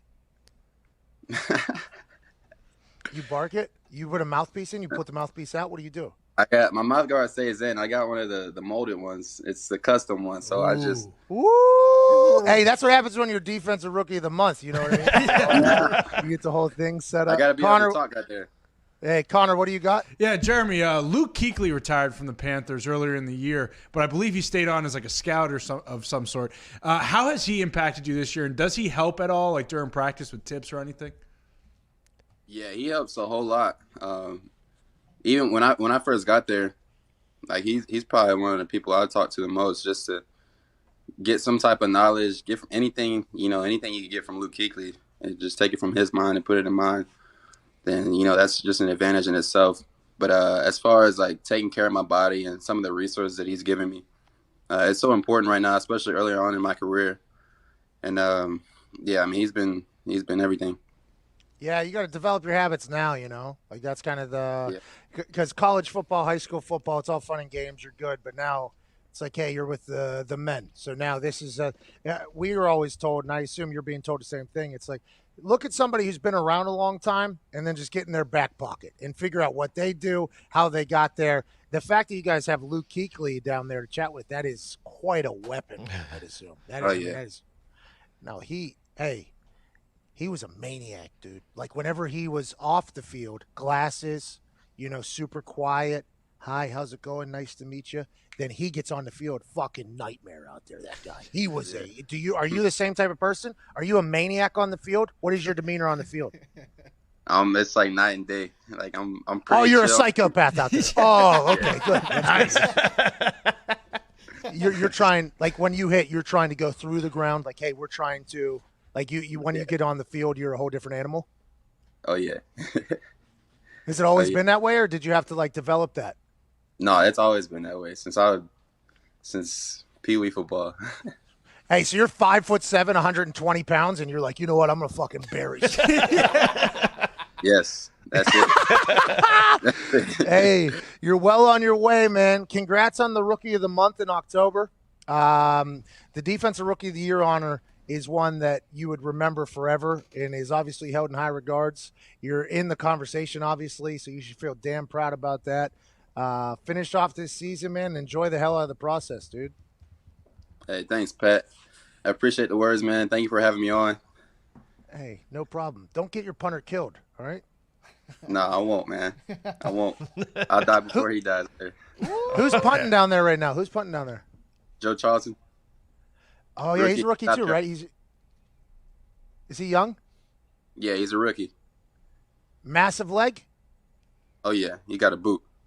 Yeah. Well, you have to in the NFL, but that's a great question. We can't thank you enough. Good luck on the Defensive Rookie of the Year run and the rest of your rookie year. Tell Coach Rule we all said hello, and can't wait to watch you continue to develop into the absolute monster that you're going to become, man. It's really cool to watch you play. Hey, thanks, Pat. Thank you. All right. Ladies and gentlemen, Jeremy Chan. Yeah! Woo! 5'7", 130 pounds or something like that as a sophomore. And then imagine just waking up one morning and be like, oh, my God, I'm going to make money playing sports. Pat, he said he missed most of his junior year because he was growing. That's like, crazy. I don't even know what that means. Yeah, well, that's what happened. The Jacob Sully in the Avatar thing is real. Like, I think if you hear any of those stories about those guys who grow 6, 7, 8 inches or whatever out of nowhere, and there's a lot of guys, I guess nowadays with science, they can predict that it's coming. Like, your feet are so big. Like, at some point, you're going to grow into them feet. You know? And some people don't. I met a motherfucker that did not grow into those feet, and he was just uncomfortable to look at for the rest of his life. And he had grand visions of being in the NBA, too, but he had great handles, but his body never caught up to those goddamn feet that he had. So, I mean, that's problematic. But that growth spurt has come on. Anthony Costanzo, left tackle for the Colts, He had to go to a military JUCO or something like that because he was like 100 and some pounds. He was only like 6 foot something, but he played offensive line. And then all of a sudden out of nowhere, he grew to 6'7", 200 and something. I was like, God damn. So you just woke up saying, oh, okay, yep, we finally made it. I'm going to make $100 million. This is going to be awesome. Those basketball players, the same thing. But I bet you it's a bit uncomfortable whenever you hit that growth spurt because now you're trying to – it's like a whole new body basically you're trying to – you know what I mean? It's probably a little bit weird. I wouldn't know. I haven't grown since 8th grade. So, unfortunately. Yeah, but think about how dominant you were. Oh, yeah, my friend. Oh, yeah. We had a couple of those guys in our school, Diggs. You weren't the only one who, 8th grade, they were taller than everybody. Oh, they were so cool, dude. I remember how cool they were. And then it was like a year or two later, and it's like, oh, isn't this interesting? Isn't this interesting? You see, what had happened was you did this thing a little bit earlier, and it seems like I'm just going to keep going. So why don't you just shut the fuck up? I had a growth spurt late, I think. I don't know if it was that late. It wasn't as big, but like 10th grade, I think, is really where I came in. I think I started weighing like 200 pounds in like 10th grade or whatever. I was going to say, you were never short, though. Like, you were always taller. I was thin, though. I was super skinny for a while, and then the legs and everything just kind of caught up to all the work that I had done for the previous 10 years or something. Like, I don't know what happened. It was pretty cool. But I got a little bit stocky, and then that was when it was really a good time to be a soccer player with those little boys. See you later. How you doing? Keep it moving. Hey, that Defensive Rookie of the Year is going to be tough. Him, Julian Blackmon of the Colts. Yeah, the guy that caused the fumble in overtime. I assume they're Winfield down there in Tampa. Yeah, the top 5 right now is Jeremy, it's Justin Blackmon, it's Chase Young, it's Patrick Queen, and Antoine Winfield. Patrick Queen, huh? It was so last night. Ty, how do you feel about Patrick Queen as a player? Pretty good? Well, every time – I mean, yeah, they should have taken him, okay? But I feel like any time people talk about him, like PFF has him ranked as like one of the worst linebackers, and I don't watch like the Ravens that closely enough to really be able to tell. But, yeah, the Packers could use him. I feel like I always see him making plays, though. Yeah, I always see him making plays, and then when they do that introduction of him, they have that PFF rank underneath. It's always like bad. I'm like, but I always see him making plays. Weird. So is this one of those situations? And PFF, by the way, we love PFF. Oh yeah, love him. Love PFF. Need PFF to survive for as long as possible. But is this one of those situations where they potentially don't know what his job is on some plays, and they think that he's potentially fucking up with somebody else? Maybe. I'm not saying PFF does that on a regular basis. PFF is awesome. They watch every single play. They judge it. Former scouts. It's really whenever you talk about the kicking, punting position, they're really the only people that watch the film and judge it off accurately, but other positions as well. So that is interesting, though, that he's kind of graded low, but it feels like he's always making plays. Yeah, I was very, very confused when that popped on the screen last night. I was like, that doesn't. I mean, they are unbelievable at judging punters and kickers, but I just don't know about the linebacker. Yeah, they're the only ones that watch the film, by the way. You know what I mean? Oh yeah. Yeah. Like the AP. Whenever they vote for All-Pro or whatever, those guys. They ain't watching film. How do they fucking know? What, from somebody that told them? They don't watch the film. They don't watch the goddamn film. Tails in the Very tape. obvious, too, by the way. It's very obvious. Very obvious. Well, and Bubby Spillane should be ranked number 1. I mean, I saw him at like He was 10. 33, I Yeah, think. he was way up there, and we know that's wrong. But by the way, 33 is pretty good. Yeah, it was like out of 90, I think I saw was the number. Yeah, when I saw old Bob 3. Spokane at 33, I was actually like kind of pumped up for Bob. I was like, all right, Bob, playing pretty good. But it's like a Madden rating right there underneath it as soon as you introduce him.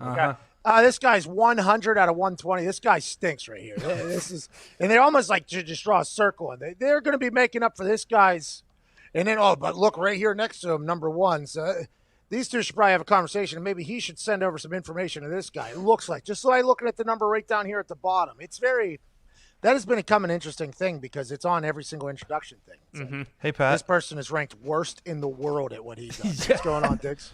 So, like last night when Bud Dupree goes out and Devin Bush is out too, and obviously Tomlin could say next man up, but like, what does the team actually think? Depends on who's in there, right? Like when Devin Bush goes down, I would assume the boys knew that Bob Spokane had a little bit of energy, but they didn't know what he was going to do on the field. So I would assume the boys know and are probably friends with whoever's going to come up. So whenever they say next man up, obviously you have to have that mindset because I guess they kind of did for the Ravens because of COVID, but they're not going to delay the games. Like, Correct. like a game is coming. So the rest of the team is like, hey, next man's up, a real thing, but this is also depending on what the person's motives is. And I tried to, learn about some people before I tried to give them little pep talks. If I knew the person was money driven, it's like, hey man, you got an opportunity now to go make, now's the time to go make not only a name for yourself, but a lot of fucking money, right? Like you're going to get an opportunity here to go make some plays. Let's go for it. And you never know though, if a guy's going to be good or not. Like Bob Spokane, he could have been number 90 out of 90 there, as opposed to 33 out of, you know what I mean? You never know what's going to happen on the field. And that's why when people say, well, we'll see what happens when the lights come on. We'll see what happens when the lights come on. Because some people just drift away into irrelevance who are dominant in practice. That's just something that actually happens. So I would assume the boys know who the next man up is. And Tomlin has to say that because that's the reality of the business is, hey, the games aren't going to get moved. We still have to play. So we need somebody to step up, next man up. And by the way, that happens for coaches too. We saw it this year where coaches are out. It's like next man up.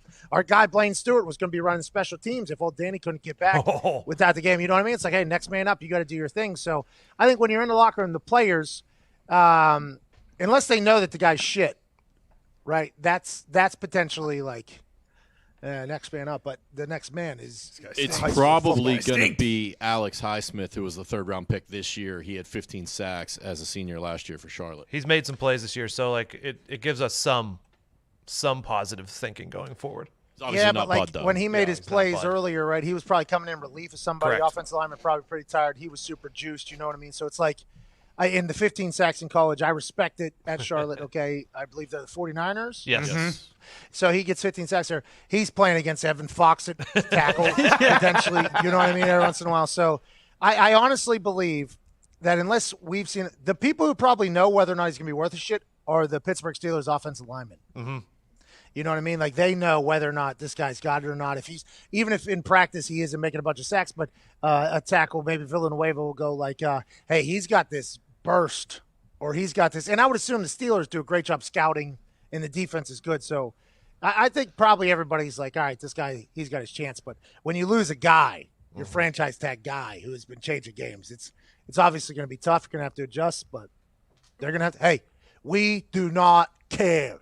With a short week, how much does that change like the game plan? Because you always talk about like Wednesdays being like a big day, but because today's Thursday and they play on Monday, what's like the schedule like when it switches like that? Yeah, so you adjust everything, right? So whenever you play Monday Night Football, Monday, Sunday, so Sunday, Saturday, so Saturday's Friday. You know what I mean? So in the football world, there'll be times during the season where you don't even know what day it is, like because. Oh, it's Wednesday right now. No, it's not Wednesday. It's actually Thursday. Oh, we have two. You got like so that is just how. Yeah. For instance, this short week, since they're playing on Monday now, right? That's where the Steelers play. So I'd assume today, you start doing the math backwards. This is Thursday for them. This is actual Thursday of the season or of the game week for them at this point, even though they just played yesterday. So it should be Monday. So it'll be a short week. Probably no pads. Probably a lot of install, and then bang, they'll try to be as fresh as possible for Monday night and keep it moving. But if you think about the way Tomlin spoke about that team, I would assume they were going to go no pads and be quick and a lot of install. Yeah. But Tomlin did not seem that impressed with the team or that grateful for what the squad's doing. And if a coach is in a bad mood, you never know what the schedule's going to be. So they're probably going to shorten everything up, try to get the boys some downtime and all that. But, I mean, the Steelers have gotten fucked in this entire thing. Mm-hmm. But the thing about it is still undefeated, winning games. They should cover. I mean, what the fuck happened, dude? Was Minkah Fitzpatrick, did he just hop into cement boots there in the fourth quarter? Like, what happened out there? Did you see him trying to chase down? He looked like he was running in ice skates. Like, what happened out there? Well, in his defense, Marquis Brown is probably one of the fastest wide receivers in the league. I mean, I think the boys didn't care. See, that might be a bigger problem than because when you're playing on WAF, ain't that right, Connor? Yeah, you nailed it. You got to care whenever you're playing WAF. Oh, yeah, and to the Ravens' credit, don't let Trace McSorley get hot because he'll burn your ass. Gumpy, what's going on back there? I see you holding a mic with incredible glasses on your face right now. Home favorites, 48-62 against the spread this year. Wow. Dogs are now 101-77 against the spread all year. So are we just – Yep. Yeah. Fade the public. Whatever the top 5 public bets are, take the opposite side. Even if it makes 0 sense. Yeah. Raiders, Jets. That's one of the top 5 today or this weekend. I'm taking the Jets. Yeah, but you don't know if it's top 5 yet. It's only fucking Thursday. As of this morning, Colts, Chiefs, Seahawks, Raiders, Packers are the 5 teams with the most bet tickets on them. Yeah, but what I'm saying is a lot of action comes Friday, Saturday. Yeah. Like you can't do what the public's doing right now for Sunday because I mean Diggs probably knows this much more than I because he literally studies where the money goes. That's not something I get into.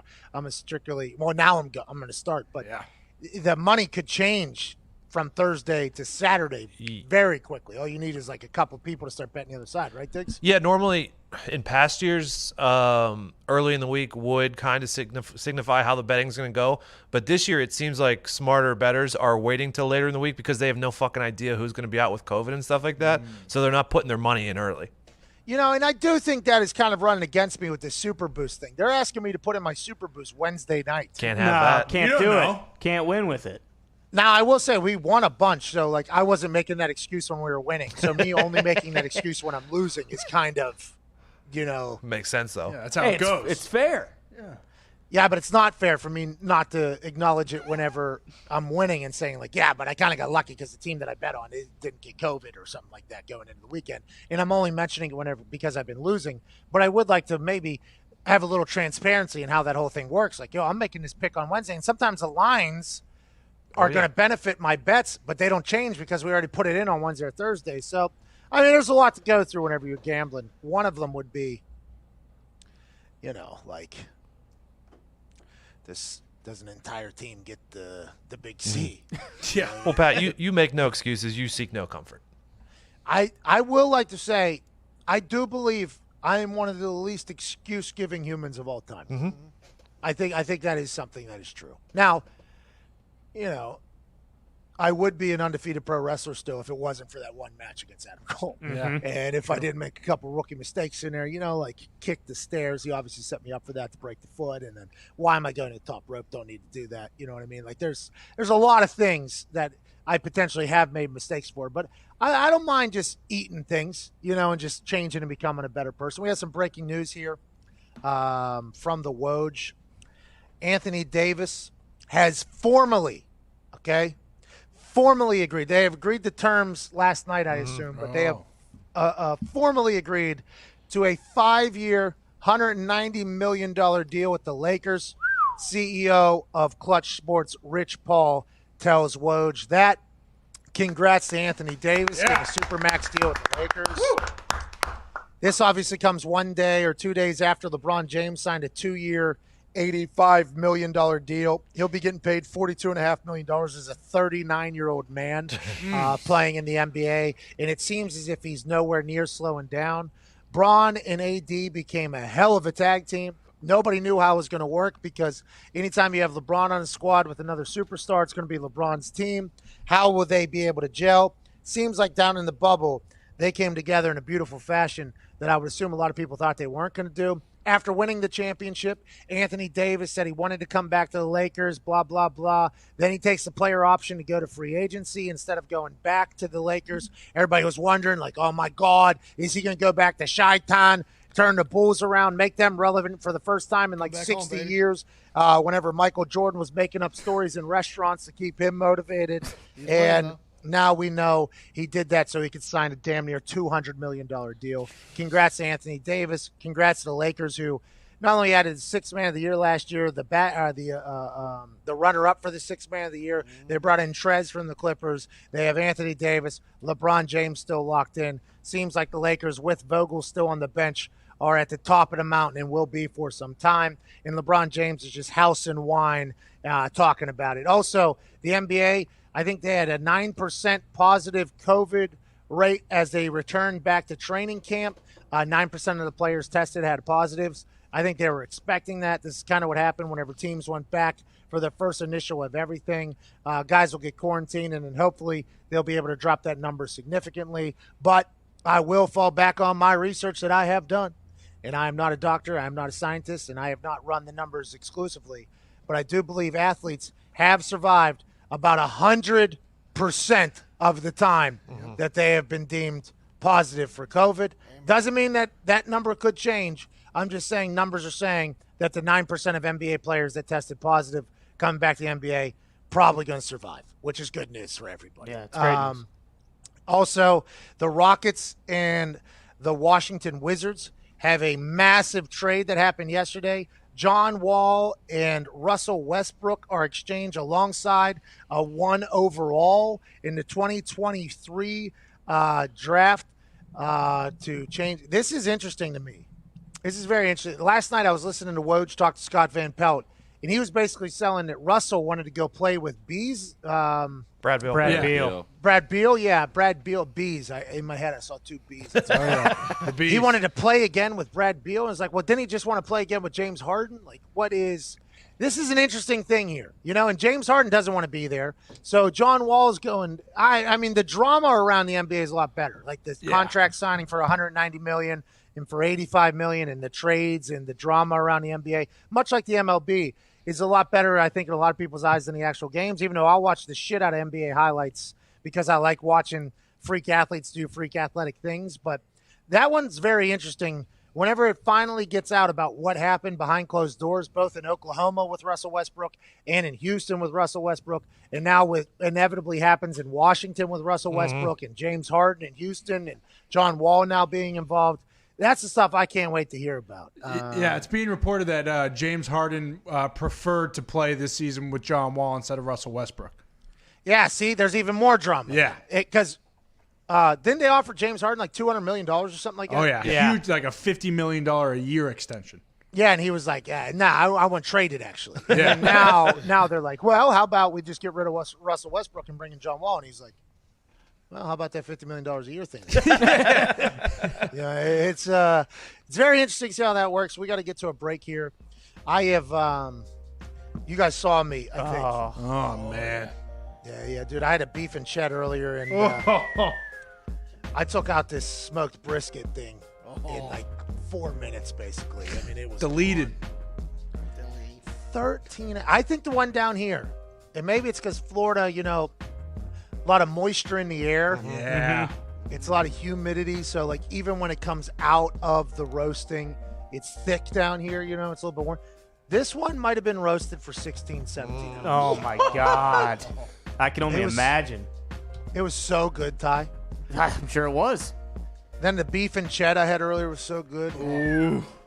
Arby's has 25 different meats. Jeez. Is that right? Oh, yeah. I don't see why not. No, 25 different sandwiches. Okay.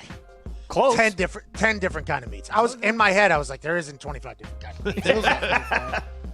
10 different kinds of meats, 25 different sandwiches, 9 kinds of bread, jalapeno sticks, no, mozzarella sticks, jalapeno poppers, curly fries. They got kids' meals, sliders, chicken tenders.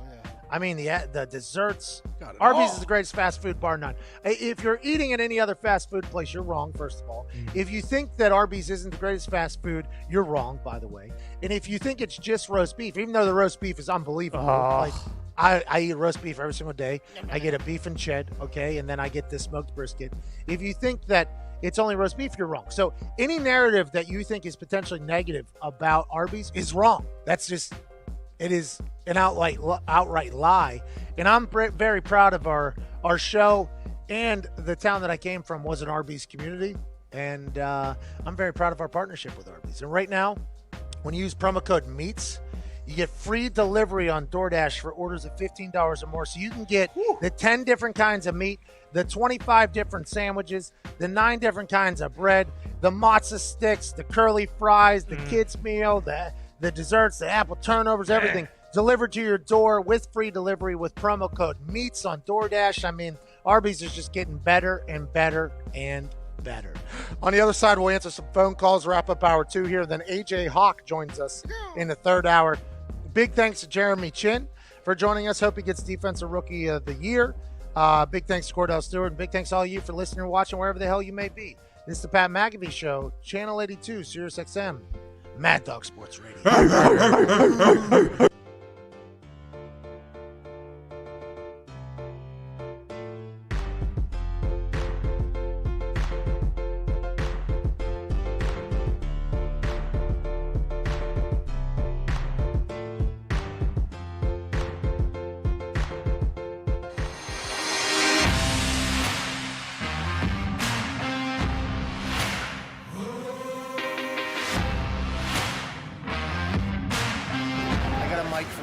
Seconds before I hit the anvil. I've been trying to time myself out for 15 seconds. I've never spoken for 15 seconds before. There's no chance. It's a new era for college football.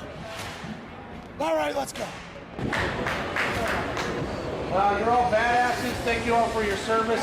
Have an incredible day out there. It's the safest place in America right now. Holy hell. All right, everybody smile. You're probably not supposed to. Hey, safe travels. We appreciate the hell out of all of you. Go kick ass. Hoo-ah. Hey, the best game in the history of the drumline is going to be today. You guys are going to steal the show and set that. How's it going? My name's Pat. I swing a big hammer, and when I talk, people listen.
A long fucking day. So I had to switch it to damn. When I get going like that, it really catches. Hey, big cold swing today, huh? Another week about to start, Foxy.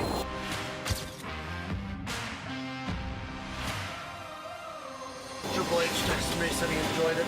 Nice. He said if anybody's making fun of you for the size of your hammer, just tell them it's not the size, it's how you swing it.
I didn't think I could continue to be an FCC-regulated person without really hitting my max potential. And that's why he's with us. I love it. The Pat McAfee Show on Mad Dog Sports Radio, Channel 82.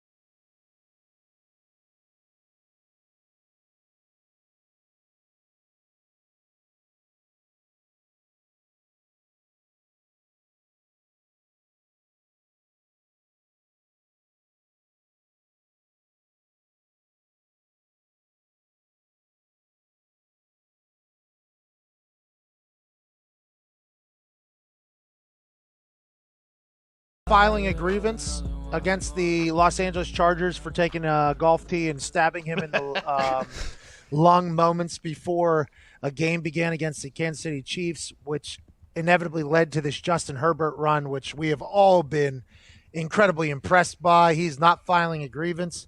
I assume that he was told by other people, like, that's going to be a tough grievance to file because medical stuff. And if I've never got this shot, but other people who have gotten this shot in the past told me that they have been informed that you could potentially have this happen. Go back to that tweet sheet. Let's read it. Jeremy Fowler of ESPN says, coming out of Tyrod Taylor's injection mishap with Chargers, the NFLPA is working on changing protocols for how and when players can receive pain-killing injections, per source. A welcome step for players. Yeah, Jeremy Fowler, you have no fucking idea about that. Rap sheet first on Taylor opting against filing a grievance against. Like Jeremy Fowler says, a welcome step for the players. Like, I appreciate that the players he talked to might have told him that, right? But he's insinuating here that all players would be like, yeah, let's change how the pain-killing injections and all that stuff go. And that shot that has to happen 15 minutes before the game because of how long it lasts for the entire game time. Like, I would assume that Jeremy Fowler has not spoke to all players that do this, because I have not reached out to current players, but I have reached out to previous players that have had to go through this stuff. And I said, hey, how would you feel about them getting rid of some of the pain-killing stuff and the pill stuff and changing the way it all works? And a lot of guys said, well, I wouldn't have been able to play probably 8-9 games a year if I had to do that or something like that. It's like, all right, by the way, sad that that's the case, but that's just reality of what football is. That's reality of what the NFL is. You have the incredibly talented doctors around in NFL facilities. Now, from what we've learned, I guess some teams have terrible doctors. I mean, I did not know that at the Colts we had great people, so I always felt very comfortable.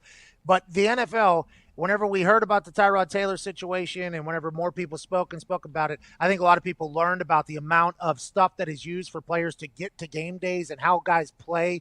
And it might not have been necessarily the most fun stuff to learn about, but that's reality. So when Jeremy Fowler says, oh, that's a welcome step for players to change the entire process, that whole thing, I'm assuming that the NFLPA is saying that's a welcome step, and maybe some players that aren't into it. But I assume there is a lot of players in the NFL that are like, I'm cool with it. And if you guys take a golf tee to my lung, like, I'm not going to be happy about it. But, like, let's get to the game. Let's play. And let's try to make this career as profitable as possible. So I respect what Fowler was saying. I respect what the NFLPA is probably saying, because that's the right thing saying for the health and safety of the players so that this Tyrod Taylor situation never happens again. But I don't think that is anywhere near what actual reality is. But also, I could be wrong. I've been out of the game now for 3-4 years. It might be an entirely different generation, so I might be completely full of shit. But I'd assume some things will remain the same. How common is it for guys to file grievances against the teams that they're still currently on? Like, with the Jaguars, wasn't that mostly guys who weren't currently on their roster? No, guys. If guys get fined by the team for certain reasons, I was asked to file a grievance against the Colts when I got fined and suspended for my thing or whatever. Like, asked if I wanted to. So, I think now, granted, we were told, that the teams aren't allowed to hold it against you, but. They do. It's like the optional workouts, right? Yeah. They're optional, but... Yeah, it's like the voluntary workout. Yeah. Okay, you're dealing with humans here. Humans remember things. So, I mean, unless they're just that level of businessmen that... There's some business people out there, and I think I've met a couple of them, where they could hate somebody fully. And if business makes sense, they'll get over it and do business with the person. And I'm just not sure that there's a lot of people like that. I'm not like that. Like, if I hate somebody, I don't want to do business with you. But there's those people that are at the upper echelon of business. They find a way to bury their grudges and be like, hey, things happen. Let's go do what's best for business. And I would assume there's some people that do that. But if you file a grievance against your team and your contract is coming up, they will automatically remember that if I had to guess. So that whole process of the NFLPA and the NFL relationship is very interesting. Feels like a lot of people potentially got their hands in a cookie jar. Whoa, ho, ho, ho. You know, it's hard. It's hard for the people that have their hands in the cookie jar to make decisions that could potentially affect the cookie jar. You know what I mean? And it feels like the people that have their hands in the cookie jar are from the outside normally the people that are potentially supposed to be against each other. Am I talking about sports or politics? Interesting. Or cookies. Oh, definitely talking about cookies, Zita, but I think in this particular case, the cookies were money. Let's go to Tyler in Colorado. What's going on, Tyler? Hey, how's it going? Hey, not too shabby. I was talking with somebody last night, and I'd never been there for just for fun or whatever and for leisure. I've only been there for work. Denver, Colorado, I think a lot of people say is their desired live place if they go. They say the air just makes you feel better.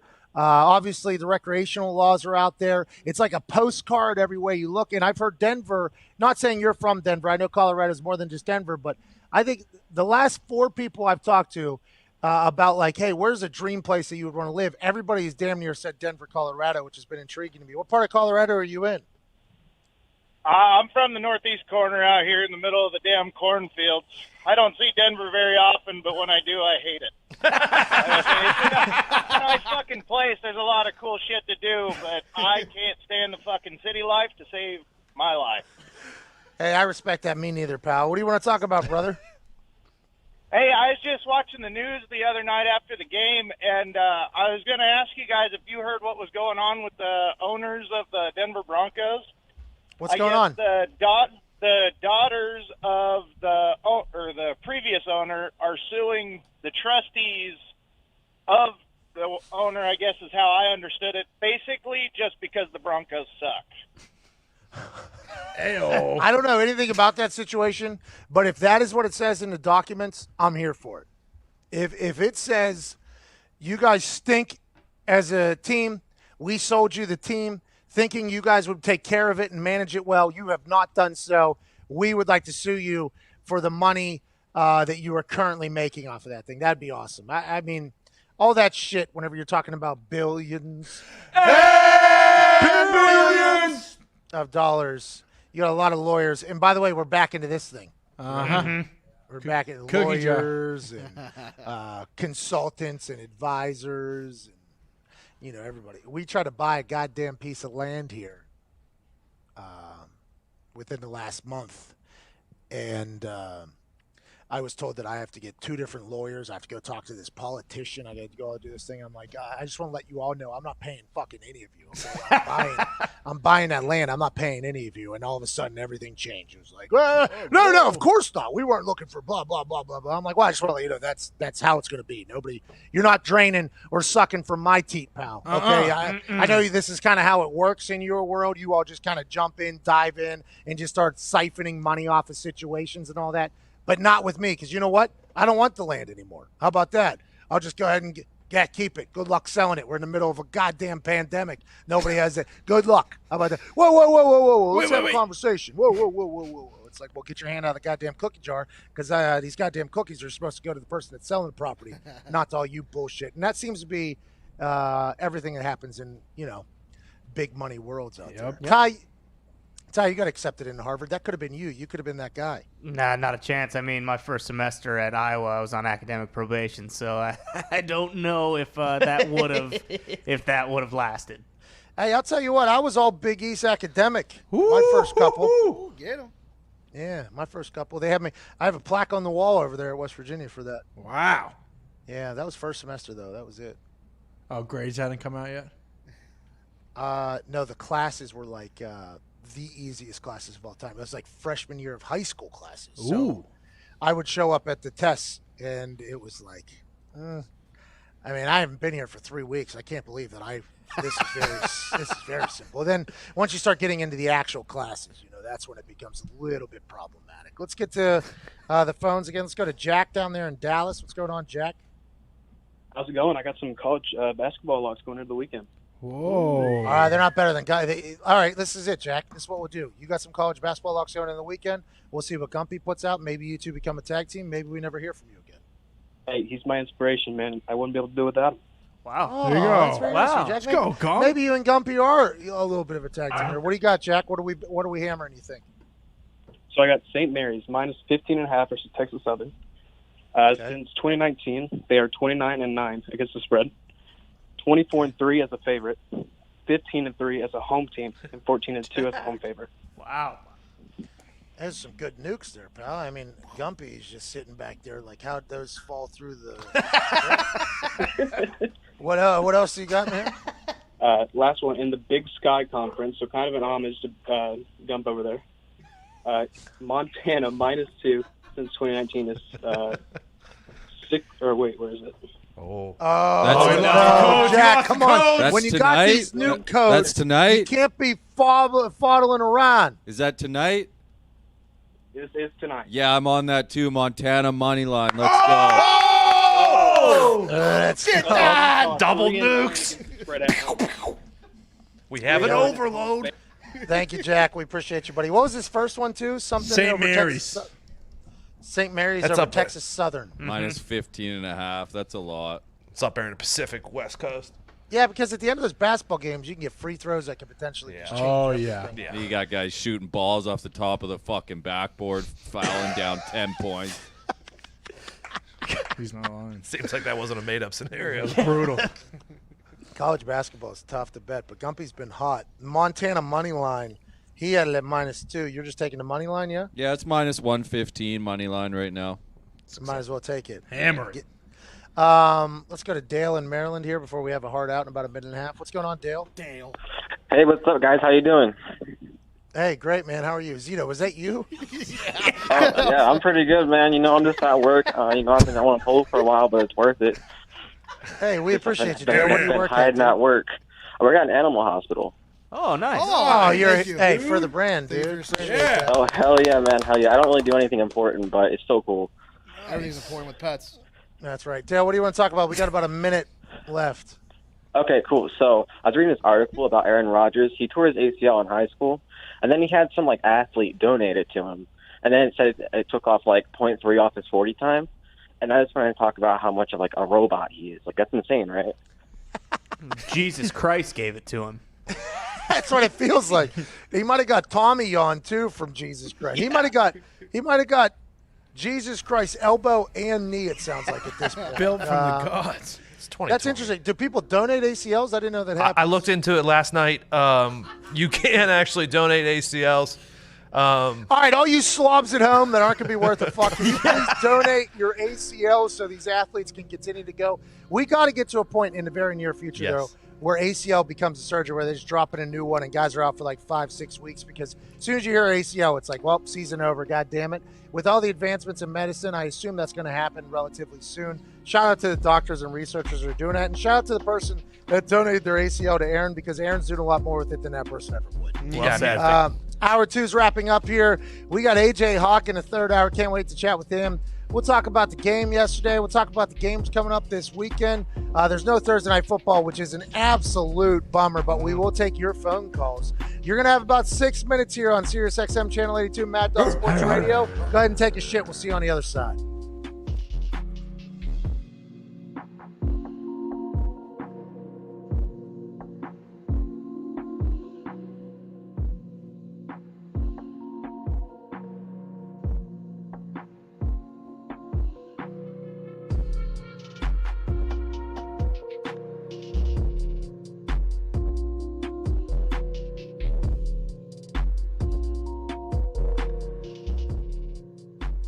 Well, hello, sensual piano keys. You sound incredibly inspirational and motivational. Big announcement coming from our company. You know, throughout my entire life, I've made decisions that people have said, ooh, that is stupid. You've read about them, you heard about them. When I was in high school, I went to an underground poker game, won $1,400, flew myself down to Miami, won a kicking contest, and got a scholarship to West Virginia the next day. I turned my back on soccer that day. Everybody said, you're an idiot. Why are you doing that? You have more schools looking at you for soccer than you do for football. What are you thinking? Fast forward 8 years with the Indianapolis Colts, and I was on top of the world, top of the mountain. How's the view? Not too shabby. And when I was at the top of my game, I decided, you know what? I'm going to pursue some other stuff. My friends and I are going to go to work on the internet. We're going to try to chase fulfillment as opposed to just a paycheck. And there were some interesting responses from people of power in the sporting world. Make them tear the uniform off of you. Sure. Look, somebody needs to stage an intervention. People who know this guy, get to him now. Make him put his helmet back on and get to camp. Oh no, there's no intervention, Wilbon. No. Here we are 3 years after that date, and it's a celebration, bitches! Cut the music! Let's hand out some bags to the boys. For the boys. For the boys.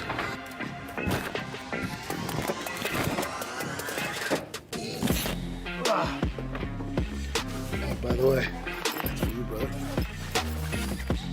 Oh my God. Are you home? All right, come out the front door. What's up, dude?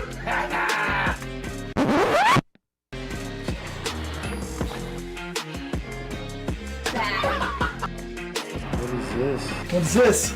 Oh, you son of a bitch. What the fuck? Fuck you. Oh, yeah. That is the bag of money. Oh, FanDuel deal went through. There's $50,000 in there for you. Here's a backpack with $50,000 in it. Well, $50,000 in it. Oh my God. Yeah, so there's $50,000 in there. Yeah, so there's $50,000. Are you fucking serious? Let's go. Did you rob a bank? Oh, man. Let's go, dude. Let's go. I appreciate you, buddy. Yo, this is... Appreciate you, man. Appreciate you, dude. We did it? Couldn't have done it without you. Oh, thank you. Dude, it's a fuck ton of money. You guys. When I asked Dan Patrick for some advice, he told me always take care of the boys. Well, and you should know those people that are there with you, that their value cannot be overstated and should not be overstated. So, Mike Wilbon, they didn't hold my jersey on me. They didn't hold my helmet on me. We didn't have an intervention. What we have is a celebration. Because when you bet on yourself, sometimes you hit for big. And for us, the only place we'll bet for the next couple years in an exclusive deal, FanDuel backed the Brinks truck up to our office, and we have never been more thankful, more excited, and more together as we promote the greatest sports book on planet Earth.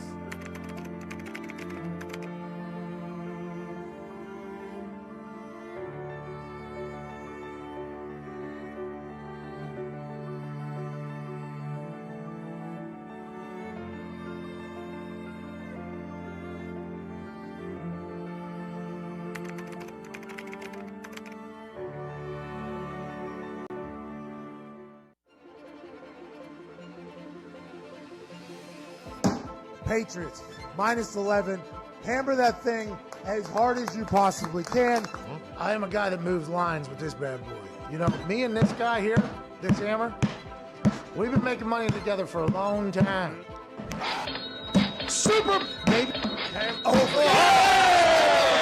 You whip out your hammer and you swing it not only like a windmill dunk, like a son of a bitch, but you swing that thing to try to break the button on the FanDuel thing, and you hammer the Tampa Bay Buccaneers. And it finally made its debut on ESPN, and I'm proud of this fucking office store hammer. Hell yeah. I like them all over Baylor. Go and hammer Okie State #1. Hammer the Red Wolves +5.5, -14.5, and hammer -34.5 for. Oh!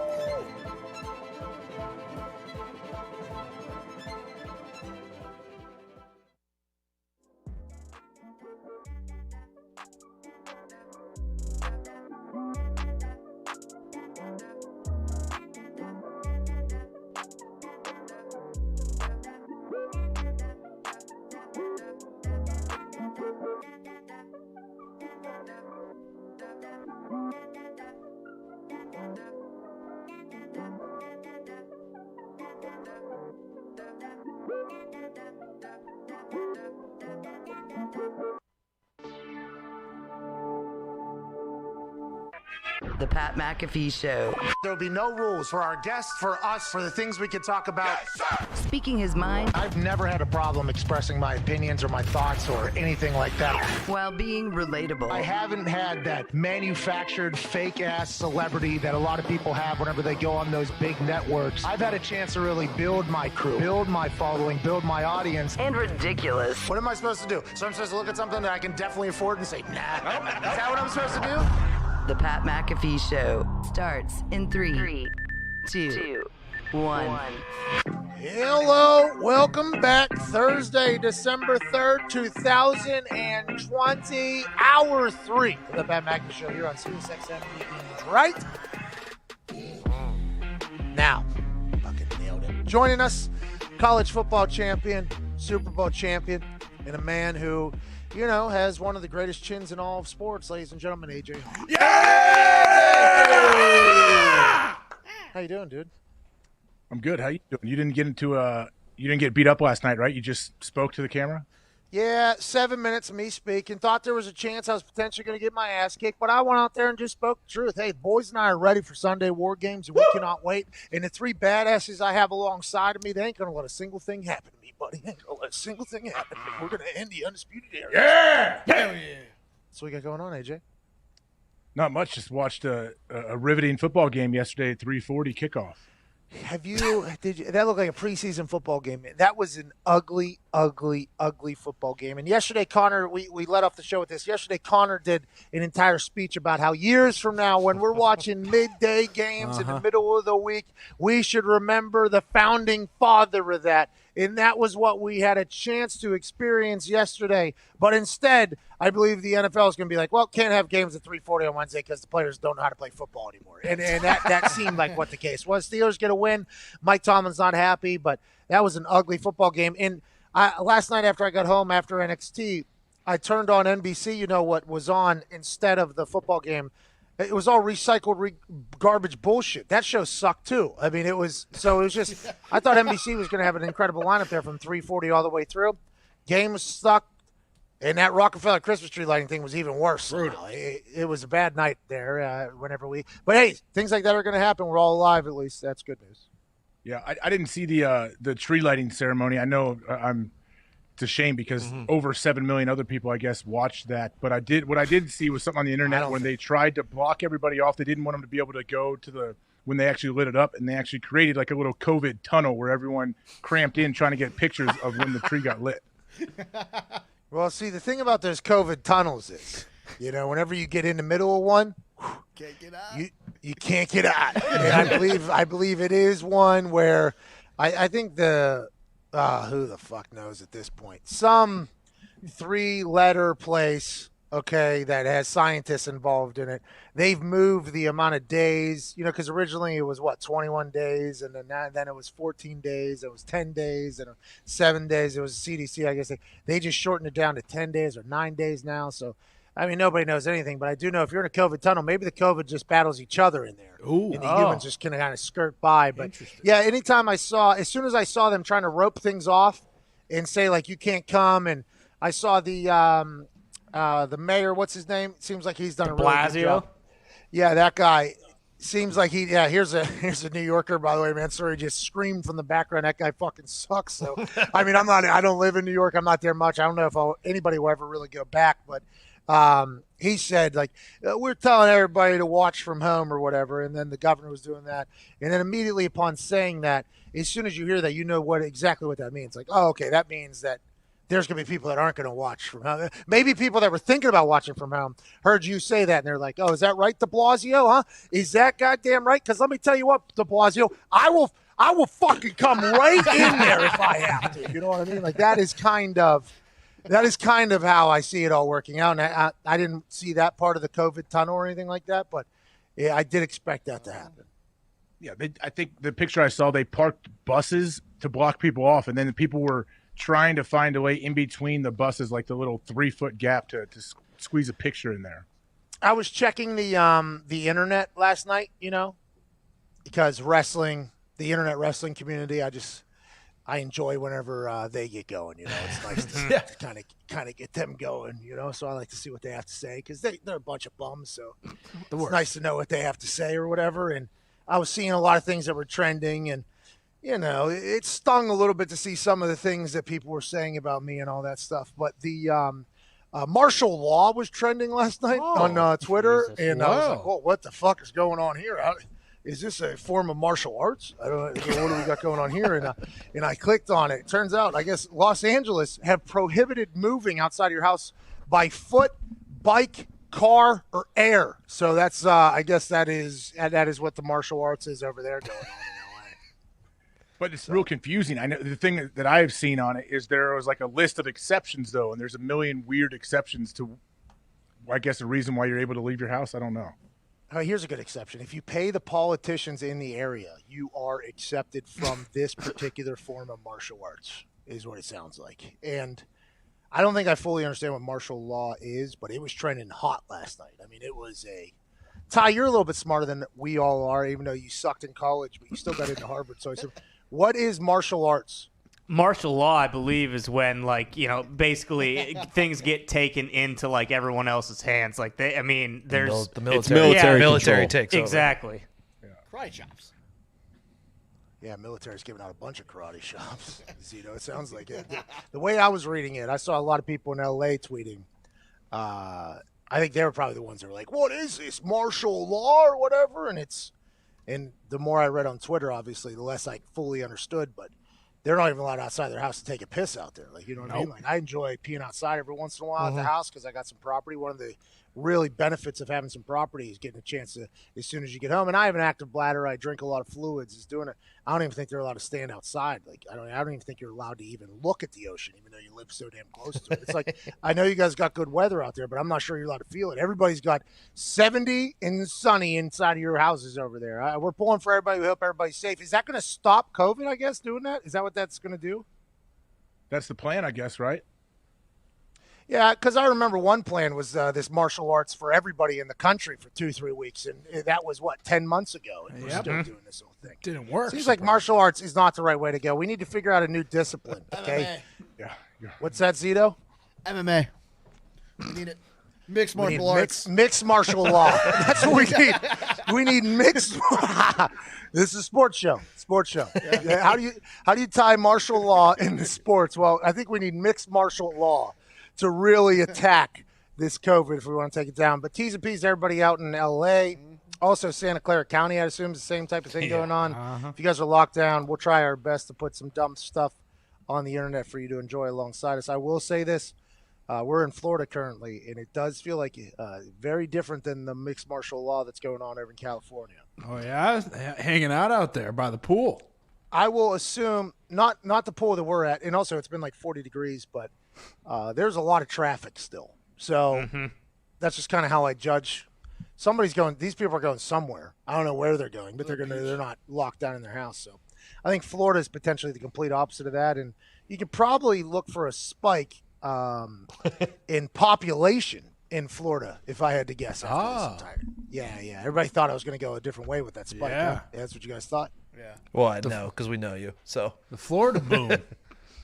Yeah, I feel like there's a lot of people moving down here. It feels like I saw moving trucks just fucking. That in Texas. Yeah, is Texas like Florida? Is it wide open? I know Rogan went down there. Is it like? I'm pretty sure. I know there are a couple cities that they have been talking, like El Paso, I think, was one of them that just said, hey, basically, you got to stay in your houses. We got to get this under control. Yeah, I don't know about, Houston, Dallas, and a lot of the much bigger cities, but I know a couple of them have been doing that. Hopefully it'll work, man. It won't. Let's go to Aaron in North Carolina. Aaron, what's going on? What's up, Pat? How we doing today? A little bit hopeless. It feels like the Big C's got no shot at getting beat. What do you want to talk about, dude? Well, first off, I have to tell you, nothing wrong about what you said, but Coastal Carolina's in Conway, North Carolina, which is next to Myrtle Beach. Yeah, and they did that strictly so they wouldn't be directly tied to Myrtle Beach, but I can respect that. Okay, is it the same county or is it two different counties? Honestly, I am from North Carolina. I have no idea, but just. Oh, don't you come in here trying to fucking correct me then if you don't even know your own goddamn geography, Aaron. I mean, if any suits came in here and yelled at you for that, I'm just trying to help. I'm a helpful guy. Pat, it's a 20-minute drive from the university to the goddamn beach. Thank you. I mean, no, I was going against you, Pat. I have a question also, not just a... Just quick question, though. Senior Frogs down there is also a 15, 20-minute drive from the beach as well. So. Oh, yeah, you're going from Myrtle to North Myrtle. You might as well go to the university. Ipso facto. Yeah. Might as well. It seems like a fun time down there, ball at the beach. I'll tell you what, Myrtle Beach, I have been numerous times. Believe it or not, the guy that's doing a talk show right now in jorts and a tank top has... Foxy just sneezed. Jesus Christ. Bless you. Foxy. Put your mask on, Fox. Foxy does have his mask on, by the way. Big on this particular. That's why I still got this thing around my neck. Whenever you're on property here, it is a big lockdown. Good gator. But I am at the end of a. I'm at the end of a very long boardroom desk, I guess, is what I've been told, that was used for a lot of big time decisions. But believe it or not, the guy doing the show in jorts and a tank top has been to Myrtle Beach numerous times. I have been in Myrtle, and I have a great time down there. So it's a compliment whenever I say Coastal Carolina is in Myrtle Beach. But I can understand how the town of Conway is probably a little bit upset about it, but whatever, you get it. Aaron, what do you want to talk about, dude? Okay, so as a long snapper and a specialist, I have a question about how you were so dominant at onside kicks and how you just got the ball spinning like that. Because for a long time, y'all were just killing people with these onside kicks. I appreciate that. I think I have the most in the season, or tied for the most in the season. Never gets talked about. No big deal. I was a good soccer player. Could do a lot with the ball. We've all learned that I used to just kick a soccer ball against the side of my house for hours on end because I had too much ADD to play video games or watch anything. I think that helps in. And also, I worked on them. I think there's a lot of kickers that don't work on them because it's a lot of strain on your groin and on your toe. For me, I worked on them because I thought it was quite an advantage, and we used it there for a couple of years. It was a lot of fun. Let's go to Kevin in Pittsburgh. What's going on, Kevin? Hey, Pat, first off, I want to say I can't wait to watch you punch some people to the moon on Sunday. That's what I'm talking about. Thank you, Kevin. But anyways, I want to talk about the Pittsburgh Steelers, and I know it was pretty atrocious watching them yesterday. But anyways, knowing that these are the types of games that they lose in years past, it's got to be somewhat reassuring knowing that they were able to sneak away with the win yesterday. Amen. Yeah, agreed. Just like the Gary Gilbert game against the Cowboys. And they always talk about how they played down to their opponent. The good news about the playoffs is you're not playing anybody bad. AJ, why do teams do that? Like, why do you guys, and this happens to your positions much more than kickers or punters, even though Boz missed one yesterday too, so it felt like it was and the returner bobbled one, Ray McLeod bobbled one earlier. It feels like, though, in the game of football, there is a chance for a relaxed feeling if you're playing against a team that you don't think is as good as you. Why is that? I don't know. It's something about like human nature, no matter how much you try to fight against it. And we talk about it on the show all the time. Like when you're playing a team that you should absolutely beat, your coaches most likely are going to be losing their mind all week because they're so worried that you guys are going to take it lightly and, oh, you can't sleep on these guys. They're going to beat you. When you're watching the film and you're like, I don't know if you've watched so far this year, but these guys are not going to beat us. They are not as good as us. But, hey, it happens, though. You know, like you can get beat. But I think where the Steelers are, though, right now, it's a good thing to hear Tomlin's post-game comments and be all upset because, like, they built the expectations so high that they're not happy with a win. Like, that's a good thing for everybody, I think, if you're a Steelers fan. We should run those clips right now, Zito. They were amazing after the game. Mike Tomlin is always impressive in his press conferences. He's always hilarious. He is straight to the point while being entertaining. Yesterday after the game, after they get a win, but it was very ugly against the Baltimore Ravens in a WAF matchup at Boston Connor. This is what Mike Tomlin had to say. Do you attribute that to anything in particular? Sucking. What was the first one, Zito? Not just that one. I think there's another clip, right? Yep. In our performance tonight, we did enough to win, but that's all. It was really junior varsity, to be quite honest with you, and it was in all three phases. We couldn't run the ball effectively when we needed to. We dropped too many significant passes, very catchable, makeable passes. We didn't make significant plays in the special teams game. Our kickoff coverage unit wasn't good enough. We turned the damn ball over. We gave up big plays in critical moments on defense. Can't have it. They converted a long run on a possession down with critical moments on defense. Can't have it. They converted a long run on a possession down before the half. Unacceptable. They had a 70-yard touchdown late in the game. Unacceptable. It's good to proceed with the victory. I acknowledge that, but not a lot happened tonight to be proud of or to be excited about other than that. Yeah, by the way, shout out to whoever put the photos over him speaking there. Great edit there. I like that a lot. Was that the Steelers that put the photos over him? No, we had to put the photos over to protect ourselves from ESPN and other media networks. Who told you that? It was live footage of the game. It was from First Take. The other one had a mouse on his nose the whole time, and it was really bad.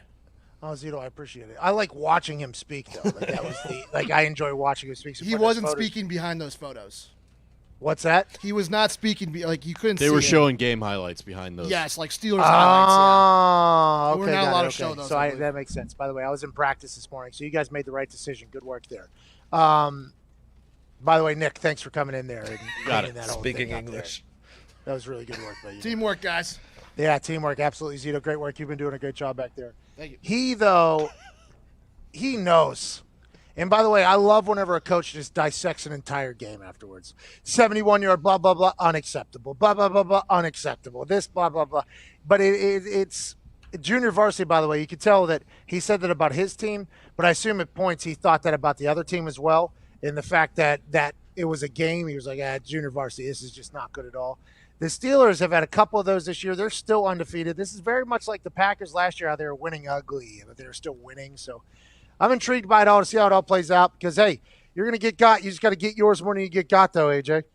Yeah, you're right. If I was Joe Hayden, I would have I'd say, hey, what about when I baited RG3 and got a pick 6 early in the game to put us on the board? Like, that was a hell of a play. Hey, Coach, pretty varsity fucking move, huh? 6 points early. I mean, granted, I know we missed the extra point, but I feel like let's go ahead and relax a little bit. They got a short week now, too. And the boys asked earlier about how they move it.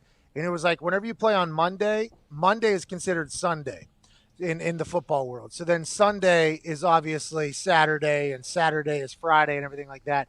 But they just played on Wednesday afternoon. They play on Monday again. So if Monday's Sunday, Sunday's Saturday, Saturday's Friday, Friday's, you get it, Thursday. That means today's Wednesday. They didn't have a day off. They're right into their work day. I would assume it's going to be a light work week, but he seems to be pissed off. So if a coach is pissed off, normally he's going to handle things differently, but he knows that it's a short week. They're going to have to figure it out. I'll be intrigued to see how they handle this short week against the Washington team on Monday night. Well, I mean, you would think they're not going to be they may not be in full pads this week. They probably shouldn't, but I know Tomlin's not scared to do that. It will be. I guess it will be interesting to see how they do it. But I like that Tomlin also says, like, hey, no excuses, doesn't matter. Like, he's never going to blame anything else, even though he 100% understands in his mind knows, yeah, this obviously is not exactly an ideal situation for our team getting delayed like this over and over again, then taking a short week. But I like that he doesn't publicly make that like an issue. And privately, I bet with his family, he has that conversation, though. Yes. I bet his wife is like, can you believe what they're doing to you? He's like, no, it's absolute bullshit. It is beyond ridiculous. It is certifiably ape shit. Like, that is what he's saying. And then he goes to the media. He's like, we do not care, okay? Because he has to set the tone for the team. Mm-hmm. So what the coach is saying is the messaging of the team that he wants, right? So even if he has this, it's like a drill sergeant. I had a friend who became a drill sergeant in the Marines. And whenever he's doing basic or whatever, boot camp or whatever it is, he has to be like the perfect Marine, right? So he's never tired, never smiles. They never see him eat or anything like that. And he is always full on, hey, I hate you type thing. And then immediately afterwards, he gets a couple weeks off, And I got a chance to ask him one time, I'm like, how do you feel? He's like, it's terrible. He's like, whenever I have to act as if I am just this robot of a human. I'm not allowed to eat for 13 hours. I get like 2 hours of sleep, and I got to tell them, like, this is what it is. But inside of his head, he's just like, oh, this is a nightmare because he has to send a message to his guys. This is how you're supposed to act. Just like a coach, this is how we feel about this situation. So when he comes out and says, we do not care, that's him not only telling the media that, but that's him telling the locker room too, by the way. Like, when you're asked, this is how we view it. Now, granted, Twitter has changed a little bit because you get some inside scoops on how people actually feel, but that's everything for a coach. That's why yesterday, whenever we heard Anthony Lynn was basically like, yeah, we're probably out of it. Yeah. Like, and I saw a lot of Chargers fans are like, what, he's telling the truth or whatever. It's like, okay, I get it. As a pundit, you think he's telling the truth, or as a fan, you think he's telling the truth, but he's setting the tone for how everybody else is supposed to think and feel about a situation. It's just a whole different world out there. Anytime a head coach is speaking to the media, he's trying to get his message across to the team. Like, he's speaking to his team through the media, and you're 100% right. Like, this is the stance we're taking. Now, obviously, it's not a dictatorship. You can say what you want. You're an individual, but hey, this is kind of the company line. This is how we feel that with the culture going on here. If you want to step out of line, hey, you better be a hell of a player, I guess. If you want to veer off the message of the team, you just got to be really, really good. And also in team meetings, in team meetings, they'll say, you're going to get asked about this. This is how we feel about it. I'll never forget Josh McNary.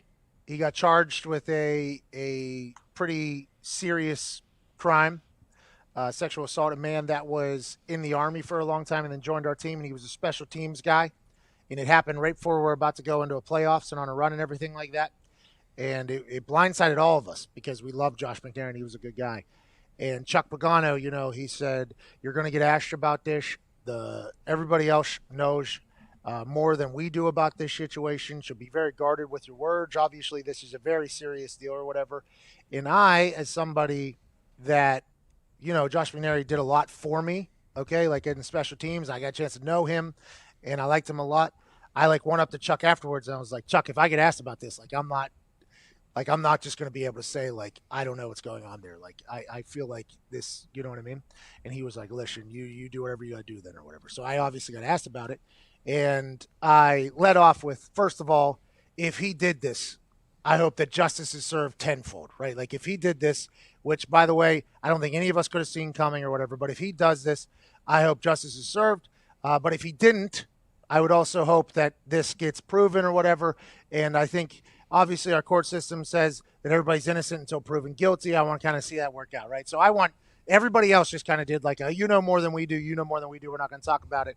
But for whatever reason, on that particular that case, I was like, I feel like I have to, what am I to Josh McNary if a guy who I've done a lot alongside and I know a lot about.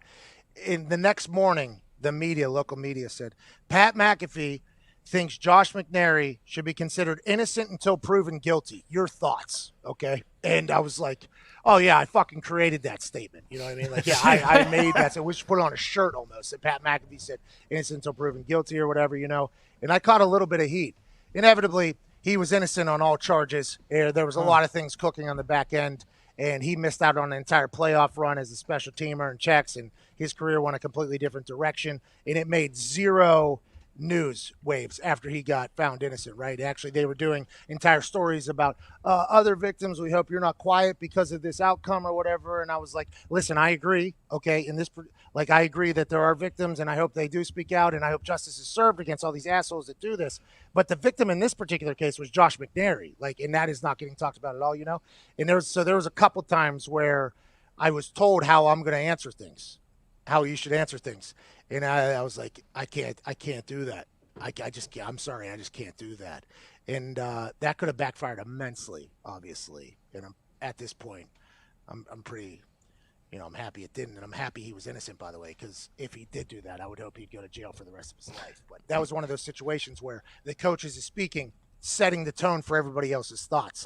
This is how we feel about this. This is what we are going to do. And this is how you all are talking. And it's sometimes it's and the Steelers players, by the way, are tweeting man, this is bullshit. That is not what Tomlin said. That is not, you guys did not get the message that we all heard. We do not care in that entire thing.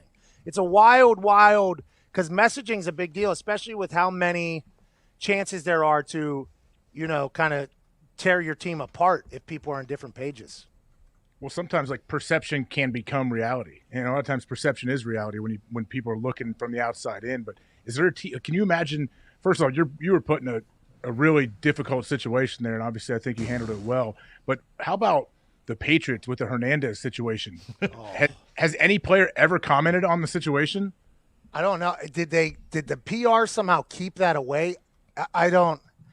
That would be very tough. They did the whole jersey swap. So, like, after that happened, they were basically like, if you have any Aaron Hernandez gear, you can come in and basically we will swap it for a jersey and then burn them out back. Yeah, I know that for the fans, but I'm talking about for the players. The players in the locker room. I would assume the media was a-buzzing that day. Like, hey, did you ever shoot anybody with Aaron Hernandez? No, I played catch with him. I was in the building. Gronk. Now that I think about it, though, he was kind of aloof. That's what everybody said. I think everybody said they didn't see him outside the building. Yeah. I think that the Colts, I never did media, ever. Like, I have a media career now or whatever, obviously, but I was never asked for interviews. I never did interviews ever. Like, which, by the way, probably how it should be with a punter. Like, I'm not supposed to be talking for anybody.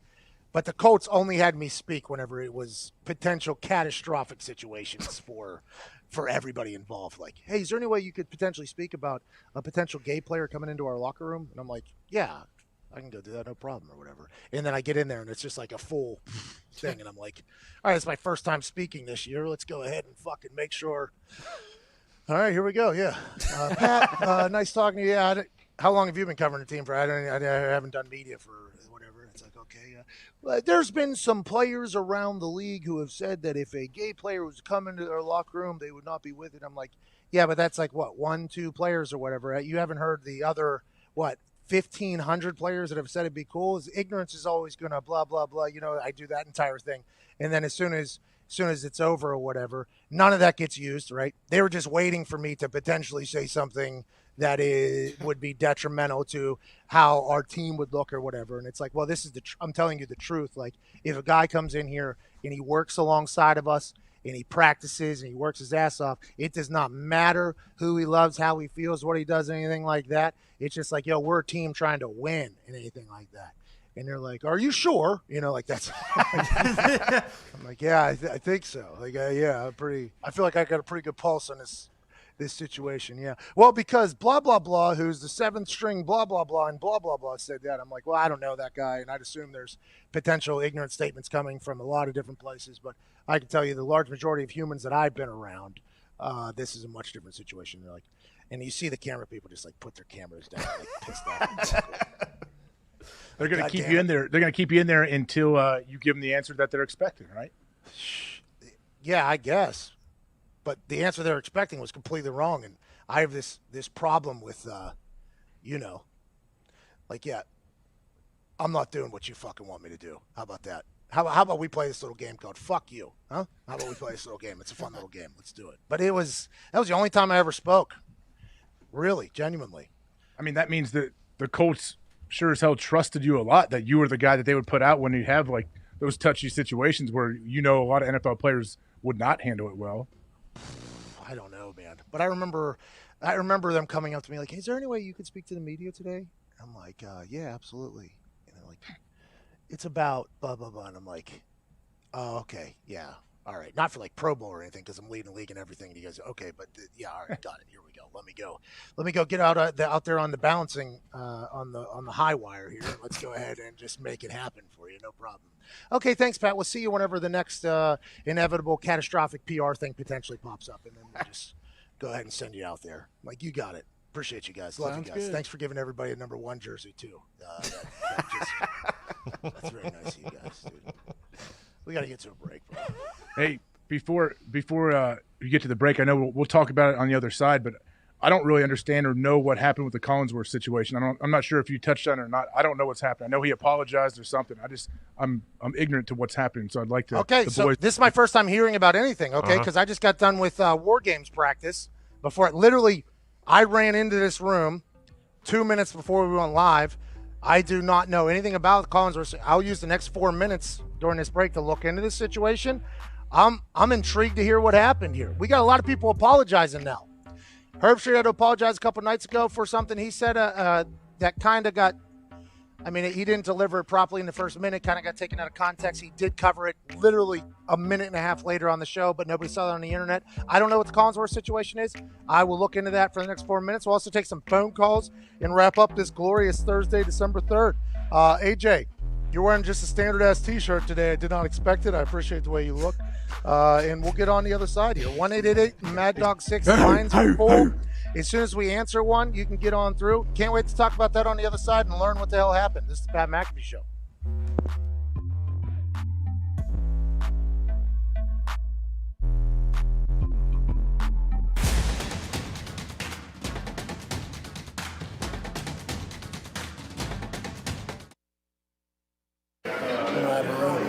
Up since 5:30 a.m. right now.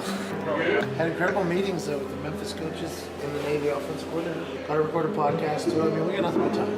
Nice dinner for Hasselbeck's birthday. This is my fault. I might be sleeping in the truck. It never ends, dude. I honestly don't know how it happens. You have a room? Yeah, it's a big room. You have a good room? It's nice. Take care of the boys. You know what I mean? I'll sleep on the street out here. I'll go busking with a guitar like I'm the next fucking Elvis. You know what I mean? I'll earn my way. This does seem to always happen. Are these couches available? That's my pillow too. I'm gonna need it because I'm gonna be sleeping on a fucking bench.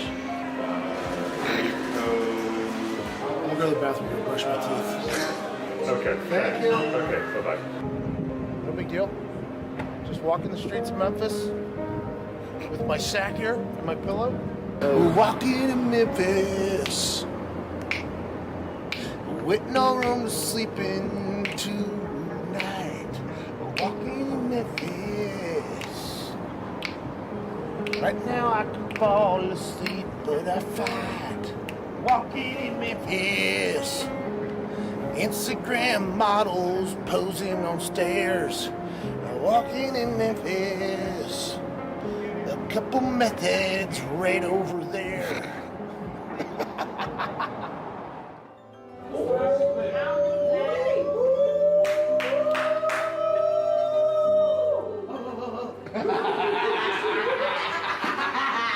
My last hotel didn't have a room for me.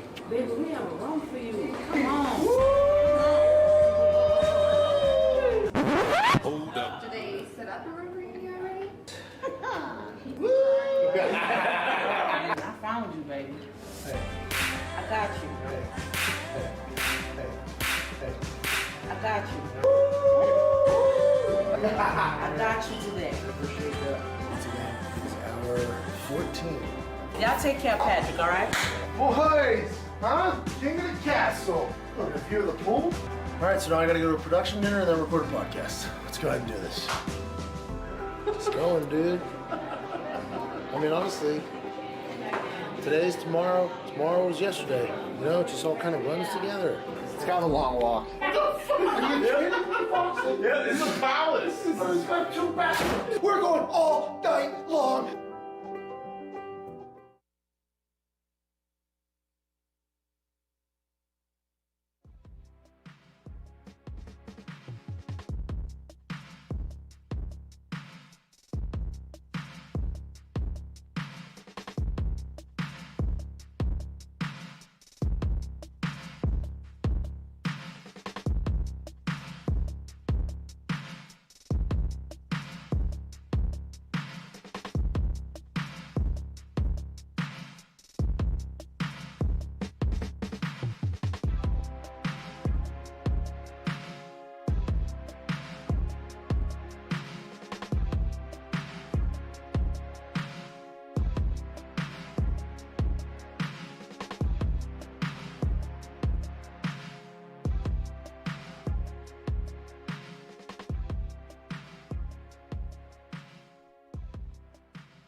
Do not talk about Pat McAfee. Do not talk about Pat McAfee. One fight at a time, fellas. The Pat McAfee Show.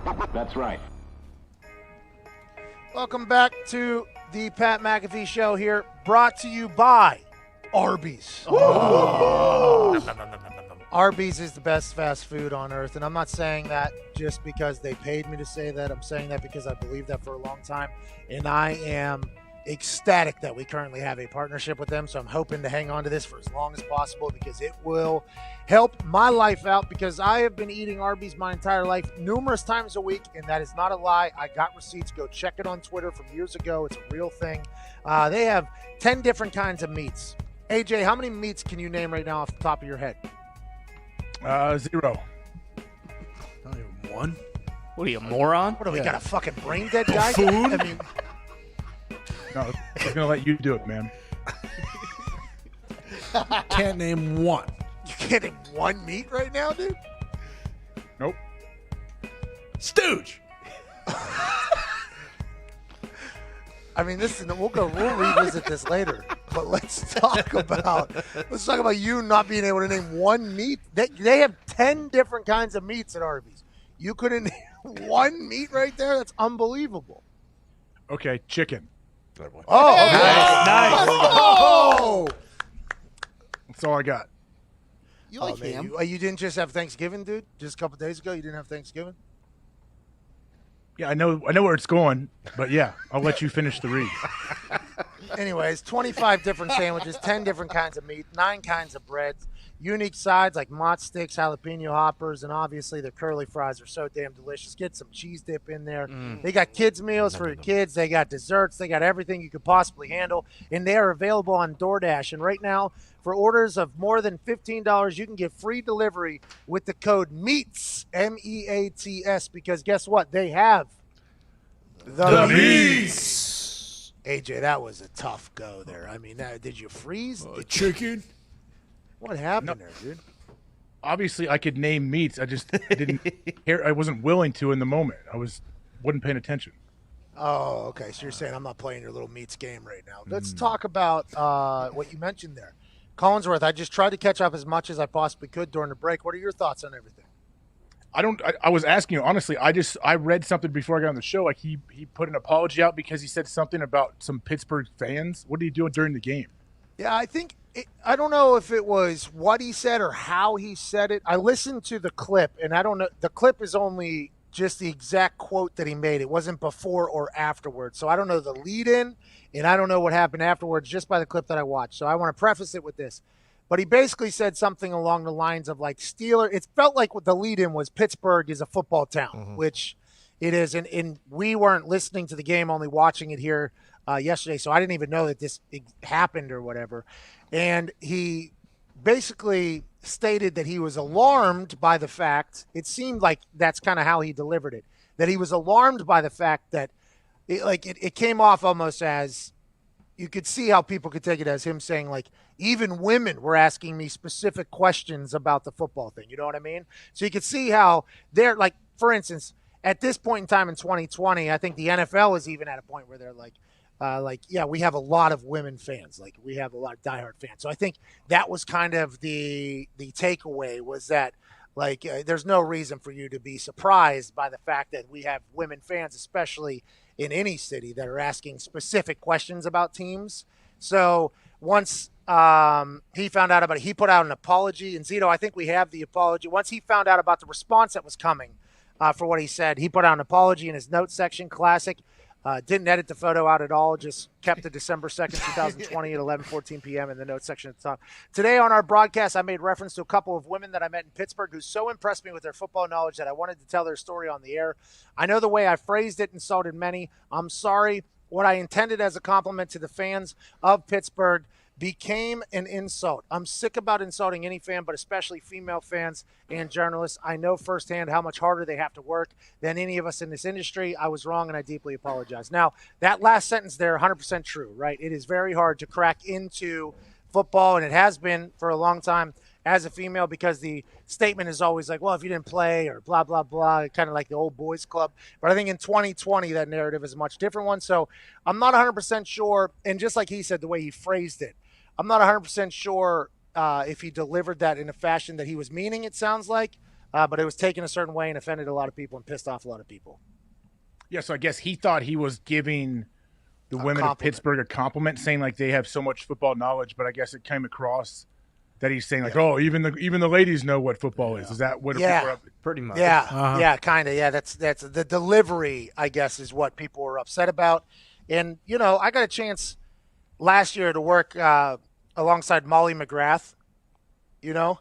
Yeah. And Molly McGrath, whenever you start talking about, she like created a journalism school at Boston College to like get in because how much she loved like football and all this. Like, you don't, as somebody who had no desire of getting into the football journalism world or broadcast world.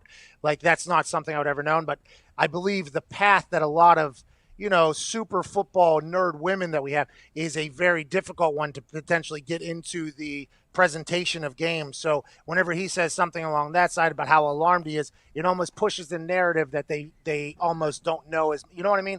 Like, I think it's a pretty complex thing for the entire thing. And I can see how people got offended because they did get offended. But I don't think now granted, I don't know Chris Collinsworth that well. I don't know. I know that Pro Football Focus, the company he created over there is, obviously a successful one, and it does a lot for football. And I don't think he's a bad commentator on the game, covering the game. And I don't know his intention at heart, but I assume that he did not mean to offend anybody. But the way he delivered it, I assume a lot of people thought, like, well, you're kind of fucking us up and setting us back a little bit. You shouldn't do that. So, I don't know. But I will say, Pittsburgh is a football town, man. Mm-hmm. Pittsburgh is a football town. And Cordell Stewart, we talked to him earlier. He said, Pittsburgh will tell you suck. I'll let you know. It does not matter if you are a woman or a man. You know a guy sucks at football. So just a situation that pops up in the world that we're in. And I assume he'll learn from that, by the way. I hope he does.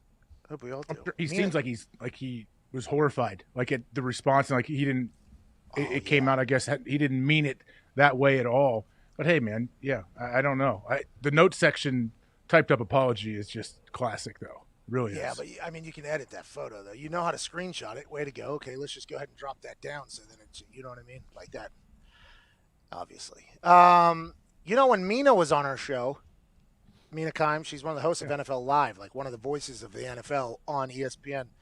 Yeah. I asked her about that.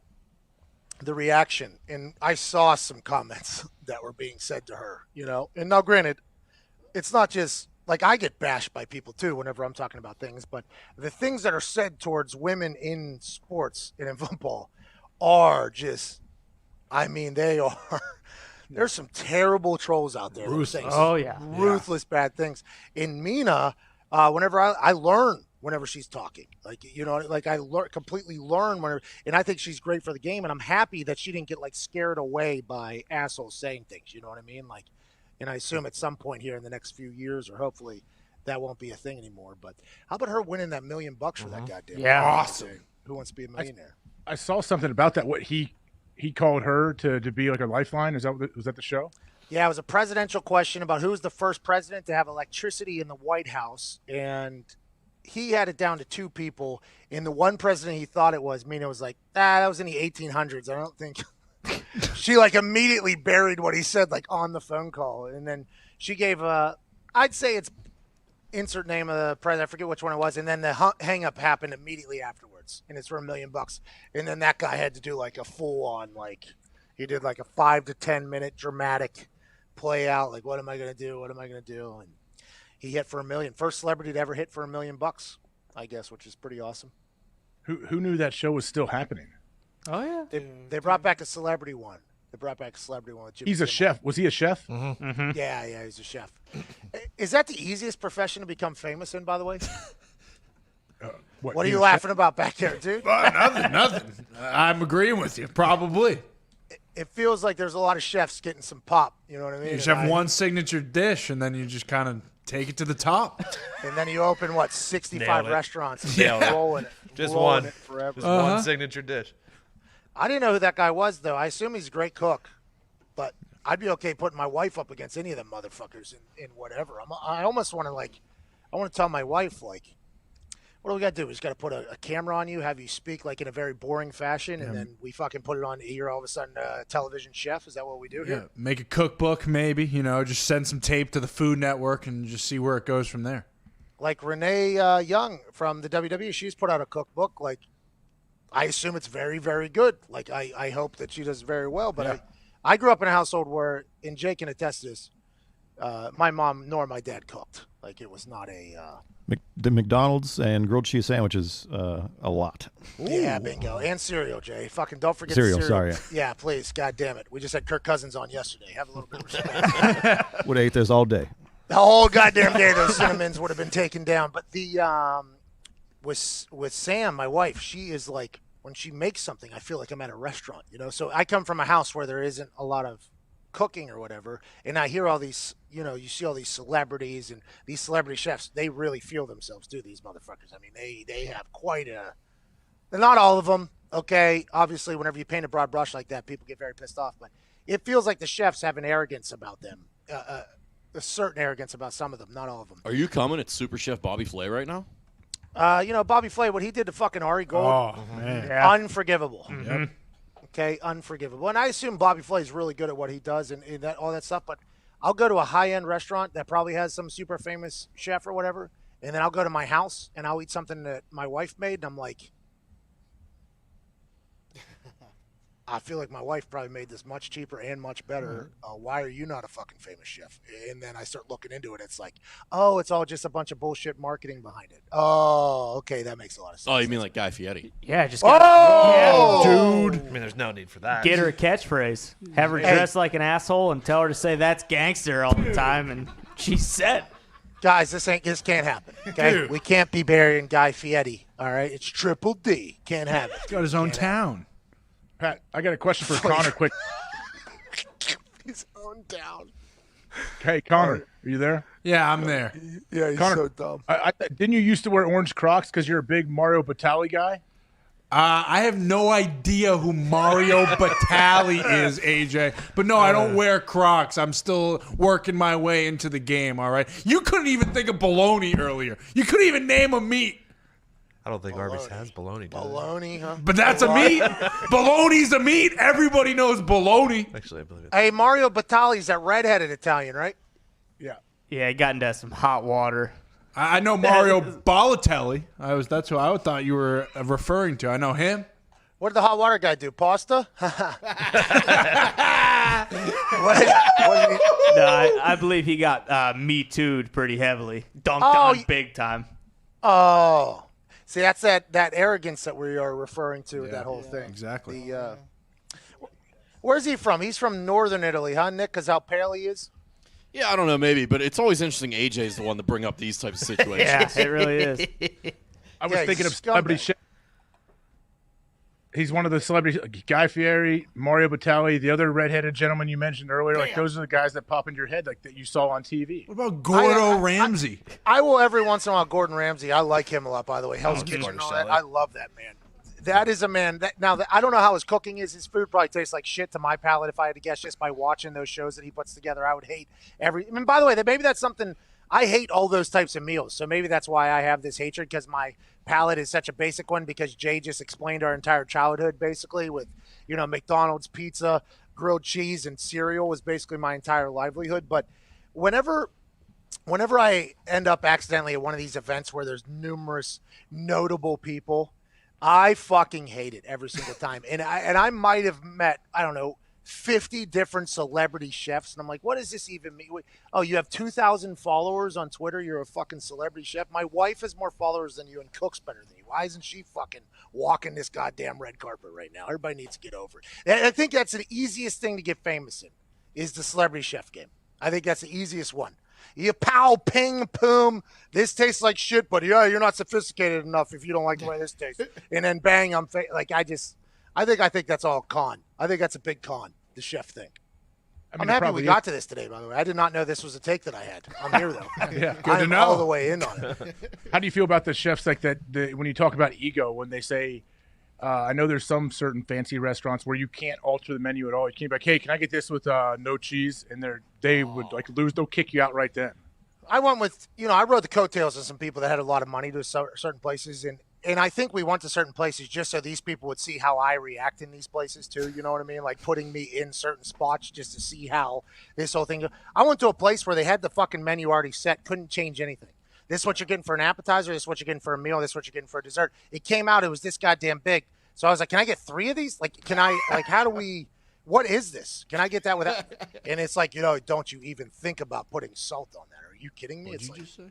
Yeah, it has no fucking flavor. That's obviously the whitest chef of all time back there. Can I go talk to him? And then one of these restaurants they took me to, and now that I'm thinking back on all of this, it was 100% they took me to these places just to see how I would react in these places, for sure. The one restaurant we went into, the guy, he does the service thing, the whole, the blah, blah, blah, this whole thing. And then he starts reading the menu, and he goes, our top seller is not on the menu. It's blah, blah, blah, blah, blah. And our second top seller, also not on the menu, is blah, blah, blah. So as soon as this guy gets done talking, I go, why don't you have your fucking top seller on the goddamn menu? Like, that just makes no sense. And I get like a scoff on this, like, ugh. And then they like walk away. I'm like, this place stinks. I know this food's going to suck. I know I could get something like this probably down there at Texas fucking Roadhouse. I don't know what we're even doing here. So I'm probably not the right guy to talk about this, but some yuppie out there somewhere is probably rolling over in his goddamn grave to listen to us talk about food. Let's go to Josh in Atlanta. What's going on, Josh? Hey, what's up, Pat? Hey, just hanging out talking about arrogant chefs that shouldn't be, because my wife's a better cook than all of them. Oh, hell yeah. I used to be a chef before COVID, obviously. But... We're at a restaurant or just like at your house, you just decided to quit, fuck it, there's COVID out there? Oh, yeah, no, fuck it. I just stopped cooking at home. Yeah. I appreciate that, Josh. What do you want to talk about, man? Well, first, I want to give a quick shout-out to the greatest fucking city on the planet, Dayton, Ohio. Oh, the DYT. A lot of people would disagree with that, but I respect the fact that you like it. What do you want? Are you from there, it's obviously? the greatest and worst city on the planet. Yeah, absolutely. What do you want to talk AJ about? might agree with that. Great chefs. I just wanted to maybe talk some Bengals. I'm a diehard Bengals fan, and Josh, we can't talk Bengals. The ratings will crash. I mean, we're just talking about chefs. We can't do it. Let's go to Matt in Pennsylvania. Only got a few minutes left. Matt, what do you want to talk about, bub? Hey, Pat, AJ, how's the boys? Not too. Oh shit. The thing just froze. I'm not able to hang up on Matt. I don't think. Hold on. Matt, go ahead. You got a lot of freedom here, and I don't even know if you know it, buddy. What do you want to talk about?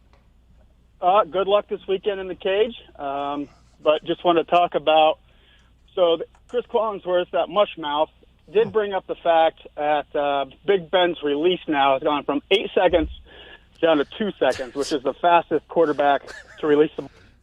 Hey, now. Somebody hung up on him. That was not me. Who was that? That was not me that hung up on him. That rogue tie. They were talking about how he was getting the ball out much quicker as opposed to extending plays like he used to. And I heard that at the beginning of the show.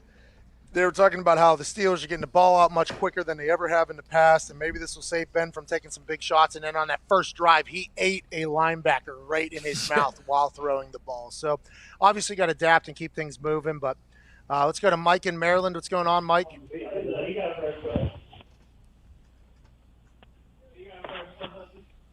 Hey, man, how's it going? Hey, not too shabby, Mike. What do you want to talk about, bub? We got about 30 seconds. Oh, shoot. So when is Aaron Rodgers going to do the Pat McAfee walk when he throws a massive dub? Oh, you're talking about the big balls walk? Oh, yes, sir. I respect that. It was a mix of the billionaire strut with too much of a laid back, which obviously Conor McGregor does the billionaire strut. Shout out Vince McMahon, and Conor McGregor has claimed that thing and took it as his own, as he should, because of how great it is. Mine isn't exactly the billionaire strut, although it has been compared, and that's his incredible compliment. Mine's the big balls walk, because you got to lug those things around whenever you make a play like that. Let's go to Ricardo in Compton, California. First call from Compton. How you doing? Keep it moving. What do you want to talk about, dude? What's going on, everybody? What's going on, AJ? Pat, the boys. Shout out to the boys. I have a quick 2 questions. Specifically for AJ, any cigar recommendations? Been smoking cigars when I celebrate, and we do celebrate a lot around here. And also for you, too, do you have any affiliation with your former teams that you work for? So, like, the Colts and the Packers, do they ever ask you any questions about, hey, what do you think about this guy, or things like that? Great question. AJ, I'd assume you do not have that. They do not give that to me either. The cigars you smoke, AJ, do you recommend any? We have like 50 seconds here. I smoke anything with a Connecticut wrapper, light, medium to mild. Cheap stuff too, right? You smoke cheap cigars, don't you? Yeah, they're not expensive. I smoke too many of them to smoke expensive cigars, I think. Yeah, the comment section always talks about how you have a real problem, and that's probably catastrophic, but hey, you got to do what you got to do. Shout out to Ricardo listening in Compton. Had a call from Maryland, had a call from Compton, had some calls from Pittsburgh today, and Carolina and Florida. We appreciate you all for listening and watching wherever the hell you may be. Thursday, December 3rd is wrapping up. Big thanks to Cordell. Big thanks to Chin. Big thanks to AJ and to all of you. Chris Mad Dog Russo, Mad Dog Unleashed is next. You got about 6 minutes. Go ahead and take a shit. Nailed it. Hit it. You know, I used to have Dusty Rhodes has a speech. It's about hard times, basically. It's like one of the most legendary promos of all time. And it's really, really awesome. And there was this time where I was on some vitamins or whatever, and I was thinking back on my life, and I was like, I've drank wine with billionaires. I've smoked blunts with people from Compton. All true things here. And I think everybody only wants one, blah, blah, blah. As soon as I saw Compton, California on there, I was like, gotta talk. We had a guy on our team named Big Lou at West Virginia from Compton. He had some friends. We had a guy in the NFL from Compton. And, it was because you hear, like, obviously NWA, and then you hear stories out of Compton and everything. And then you start learning about their day-to-day over there. It's just like, wow, man. We grew up in the same country, but different worlds, bro. Very, very different worlds. But the only thing anybody wants, respect, dude. That's all it is, AJ. All anybody wants is goddamn respect, dude. That's a good point. Were those like rap lyrics? Did you write them down, or was it a poem? Like, what was that for? I forget. I was talking shit on somebody. Something happened. Something happened where I was talking shit on somebody, and it wasn't rap lyrics. But when it came out, I felt very good about it. Like, you know what I mean? Like, because I think I've talked about this numerous times on the show. The way my brain works is I'm sprinting down a grocery aisle, and I'm just grabbing things, and then when the sentence ends, that's the end of the aisle. And then I just go and I go to the next one and I sprint down that one. And it's like whatever's in here is coming out. And sometimes I get to the end of the aisle and I'm like, you know what? Pretty fucking good there. Like, and then sometimes I go, probably should not have stopped down this particular aisle. Let's go ahead and move along. But when I said that, I felt really good about it. So when I saw Compton, I was like, man, we got listeners in Compton. It's awesome. It's pretty cool. Dumb show. We talked about chefs today. Talked about fucking chefs today for what? Did you see that movie? Gotta. Did you see the chef movie with what's his name? Bradley Cooper? Burn. Yeah, dude. He got fucked over, bro. No spoiler, but he gets fucked over pretty hard. It's not as good as Chef with Jon Favreau. That's also a good show. The food truck thing is awesome. I've been wanting to have a food truck for a long time. Turns out it's a nightmare. Hey, do you remember, though, Pat, in that movie, I thought it was a good movie. I know Jon Favreau did a bunch of training leading up to it so he could do all the knife skills. But what he was making out of that food truck looked awful to me. All the high-end food things. Terrible. And they're fucking terrible. And I understand that the yuppies up there at the way top, somebody took a picture of Dan Orlovsky's spice cabinet, and it's literally just salt and pepper, okay? So I think a lot of these people that are up at this, they've just been taught their entire life, like, terrible food is what good food is. So it's really hard for me to take all these super famous chefs serious whenever I would spit on their food before trying like fucking an Arby's 13-hour slow roasted smoked brisket. Like I would actually, like if those two were put on a table next to each other, I would go, oh, I'm going to that fucking smoked brisket right there. That's what, less than $10 every time over that $150 garbage that you're trying to. By the way, I have to have 3 of those to feel full too. If I got to do, I have a real problem with that entire world, but they probably have a problem with me too. So it's kind of a good thing. Fuck them. You can stay in your own world. Believe me, I am with you 100%. I don't understand. I'm like, food it's a subjective thing. Like I don't like meatloaf, and people can't accept the fact that I won't eat their meatloaf. Like that's just one of those things where people take a lot of ownership in it, and they take so much ownership in food. I'm like, I'm not. This isn't a personal attack on you as a human or even the food you make, but there's certain things that I like and I don't like. Meatloaf stinks. No, it does. You got to put ketchup on it. Oh, I love meatloaf. Can't do it. Me either. Yeah, you put ketchup on meatloaf, dude. That's what you fucking do. By the way, meatloaf always goes with your guys' bitch-ass, sorry-ass fucking mashed potatoes. Whoa!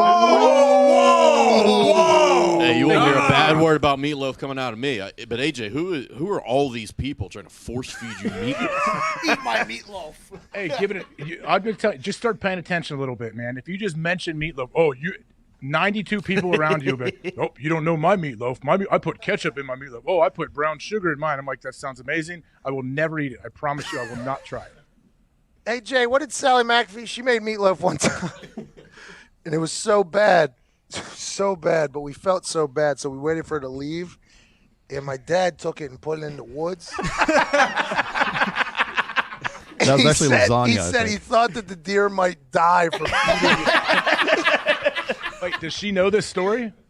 Yeah. She has since learned about it, but she never cooked, dude, ever. But she gave it her best go one time, and it was not great. She has since learned how to make great meatloaf, though, Jay, right? Yeah, she's gotten better.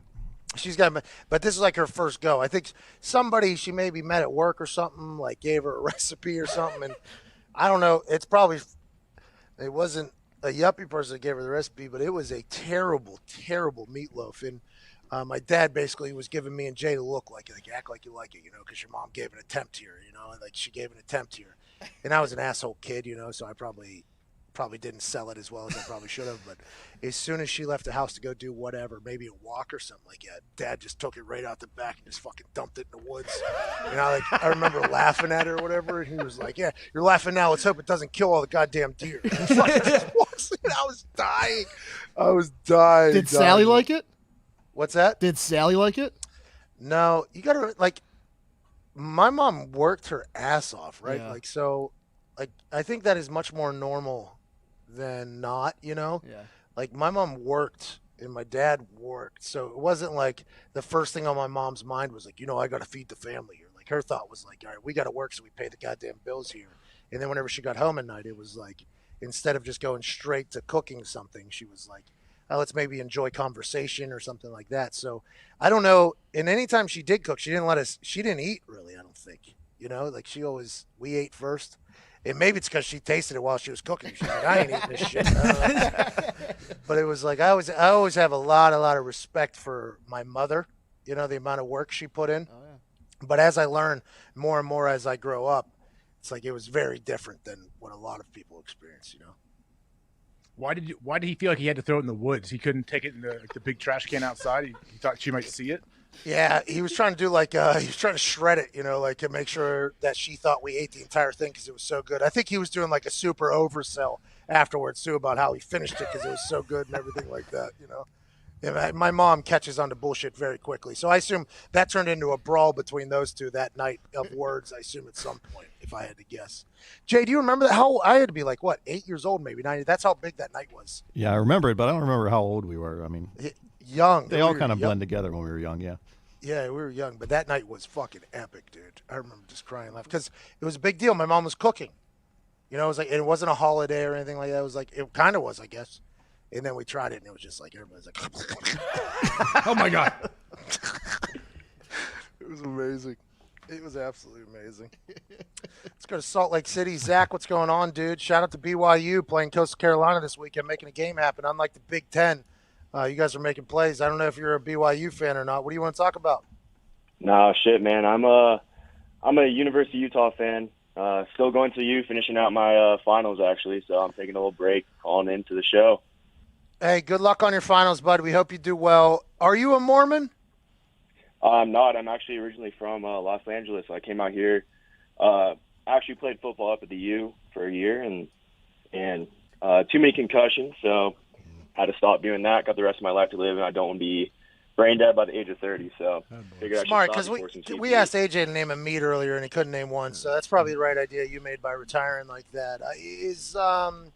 Now, I apologize for the stereotypical question about whether or not you're a Mormon because you're from there, but it is like a 90% per capita, right? Oh yeah, there's a ton of Mormon people out here, but they're actually some of the nicest people you'll meet. Oh yeah. There are a lot of Jack Mormons that drink and kind of act like they are Mormon, but those are the fun type of Mormons, though. Yeah, man, it's like the Amish that sneak away into the sheds in the woods that watch NFL Sunday every single Sunday. My dad used to sell cabinets, and he ran into an Amish town. I forget where they were. Massive fans of mine, and my dad was like, "Excuse me," and they're like, "Hey, don't you know we watch the Colts every weekend right out there?" They pointed at this shed out in the middle of nowhere, and my dad's like, "Excuse me?" He's like, "Yeah, we got to hide the shed on the other side, don't you know? Because Jeremiah put it in there, but the dad sees it there. We got to go hide out there."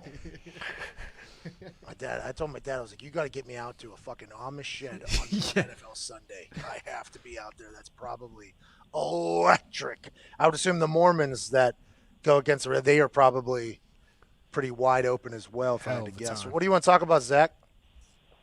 I just want to talk about, I'm unfortunately a Chargers fan. They're the closest team to me growing up. So by process of elimination, I was a Chargers fan. So I know we have a stacked roster. We have some great players on the team. Anthony Lynn, honestly, he doesn't know what the fuck he's doing. Whoa. So I want to know what it takes for a head coach to come in and really turn the culture around, and who you think could do it. I don't know if the culture's bad or not, because your team's good. I think you just need somebody to get in there that gives them like a little, hey, this is how you win type thing, And I think learning how to win is also something you got to do. Close games out. I think that's and I appreciate the call there, Zach. Good luck on your finals, by the way. But I think you just need somebody that needs to go in there and teach them how to win. I think that's the biggest thing. They got all the talent in the world out there. Hey, is Pep Hamilton the offensive coordinator there? Yep. Okay. So if let's say they do move on from Anthony Lynn, which I'm not saying they will or they should, but don't you think they would be more likely like, hey, we have Herbert, we have this guy, let's not mess him up. Let's make sure we bring someone in that allows him to grow as much as possible. So it's probably going to be another one of those young hotshot offensive coaches. Yeah, I assume that's who it'll be, huh? I don't know if it's the right move, though. I mean, granted, whoever it is, they'll have in the best interest or whatever. Maybe an offensive guru will be right.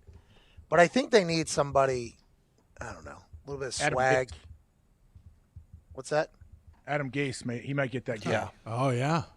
He somehow will, though. Like, that's the problem. You know what I mean? Like, somehow. I think they need somebody with a little bit of swag to go in there.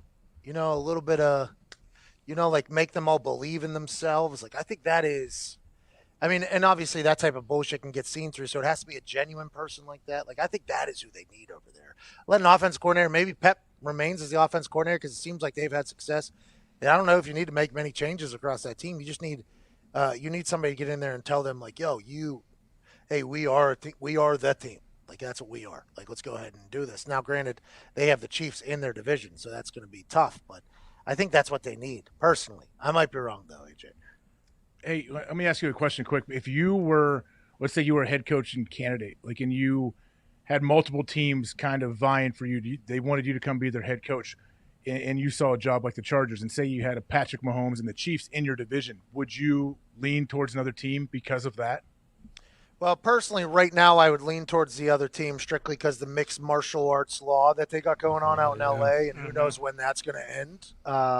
Also, taxes, I think, would be like 75, 80% out there. So I think those are a couple things. But if we're talking strictly football, I think that is a tough division to go to. That is a tough division. But you have a good team. So do you go to a shitty team that you're going to have to completely turn around and rebuild and reestablish an entire culture and hopefully make it one day? Or do you go to the place that has a good team and, also has the big bad wolf in your division? I don't know. That's an intriguing question. I would assume a lot of people, like, if they get a chance to be a head coach, they're going to be a head coach. Like, that's what they're going to do. But that is tough. The big bad wolf is knocking 2 times a year at least. It is tough. It's like if you're taking a head coaching gig in the NFC North over the last 12 to 15 years. All right, hey, as long as Aaron is still rolling, like, this is an uphill battle for us from day one. And I'm probably taking over somewhat of a rebuild when this culture's been in place, even though we had some weird shenanigans in the offseason for Green Bay. And I know Ty's not super happy with moves that were made, but they're still there. And until you are happy? Kings. What? Yeah, what the fuck's wrong with you, dude? Jeez. So Ty's not happy, but you were happy with the moves that were made? No, not at all. Of course not. Well, why'd you say Ty's Throw not me happy under about the move? bus. I wasn't throwing you under the bus, Ty. Just trying to get you involved a little bit. My bad, bud. No. Well, hold on. Let's get Ty involved, because Ty, as soon as you talk about a team potentially doing well, like, for instance, this year I said the Lions at the beginning of the season, I think they have a chance to be a team this year. They had 8 games last year that were within, 1-score games. They had to lead in the fourth quarter. Maybe this is the year where they go over the hump. And Ty's literal answer was, is 12 still playing quarterback for the Packers? Yeah, well, it doesn't matter then. Ty, that's really how you feel and how you should feel, though. Yeah, absolutely. And it's how I've felt the last X amount of years, and it's what makes everything that they've done in the offseason so goddamn maddening. But I mean, I don't want to dwell on that right now. He's having an MVP type season. Hopefully, they win the Super Bowl this year. Yeah, hopefully. Man, I hope they don't. If they do get knocked out in the NFC Championship game, I hope it's not like last year's NFC Championship game, because then I worry for Ty's health. Well, not only Ty's health, like all the Green Bay Packers fans would be like, oh, the same exact thing that happened last year that we decided not to address at all happened. That's surprising, isn't it? That's very – and you have no owner you can complain to, so you kind of just got to talk to the mirror because you're the owner. Yeah, exactly. It's not a great feeling. It's not a great position to be in, but guess what? We're not there yet, okay? Packers still got the back half of this season. Rodgers playing like he, hasn't played in a couple years, people are saying. I mean, I'm feeling very good about the Packers going down the stretch run here. What if Preston Smith starts balling too? That'd be big. Yeah, that'd be awesome. That would be awesome. Just scored a touchdown. What do you mean? He's on his way. Well, yeah, he hasn't played. Wasn't he balling last year? Balling big time last year, yeah. Had been kind of MIA the first, 10 weeks of the season this year for how much money they paid him. But, yeah, he did score a touchdown last week, and hopefully we see more of that. All right, we got to get out of here. I got to go do media for an hour and a half. Oh, jeez. Good luck. War games. Hammer Don is coming in 17 minutes or nope. Yep, 17 minutes. YouTube.com/The Pat McAfee Show. Which you're currently watching, so I don't know why I even said that. The Diggs, Gumpy, and Lombardi will be handling that. I'll be back tomorrow. Boys, I can't wait to listen to your picks. AJ, thank you for your time. Happy birthday to your daughter tomorrow, by the way. Oh, nice. Happy birthday. Happy birthday. Thank you. Yes. Happy birthday. I'll still be on the show. Are you doing your show tomorrow? Yeah, still doing it. On your kid's birthday? Well, jeez, dude. She gets out of school when I finish the show, so it's perfect. That's nice.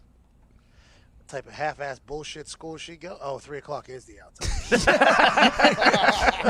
Sorry, I was about to go in there. Hey, by the way, there's school buses still floating around here in Florida. We got stopped by 3 school buses. I haven't seen those all year, I don't think, because of the whole COVID thing. Down here in Florida, they're still packing them in. Fucking send them in there. Got to get them damn kids to school somehow. Hey, these kids got to learn, dude, and also socialize potentially. That's crazy. Have them interact with people. That'll help out. That doesn't happen anymore, man. Even though they made there's some school buses running, but there's like 3 kids on one bus. They're not interacting really. I saw 5 kids get on in one stop, and I'll tell you why. Because one of them was the slowest walker I've ever seen. He had to cross the goddamn street. They had that goddamn stop sign thing out with the arm thing, and just traffic was just sitting there. And I'm like, this kid, he's doing this on purpose. He has to be. And then he just kind of went all the way. And then I saw everybody else loading. And I'm like, God, now that I think about it, the school bus is happening. I haven't seen this in a long time. Maybe I should be happy about this. Maybe a little normalcy down here. But that kid needs to work on his goddamn gait because it is a slow one. I don't know how old he is, but somebody needs to tell him the fucking world is not waiting on you, pal. Fucking get to the bus, dude. I'm going to be a great dad someday, hopefully. You will be. Cross the fucking street like a gentleman. Okay, you see all these cars? They got some hustle. A little bit of hustle. Get a jogging. I don't know that kid's background, but I assume he's going to suck. All right, that's the show. Everybody, hope you had a great day. See you, Manana. Cheers. Have a great Tuesday.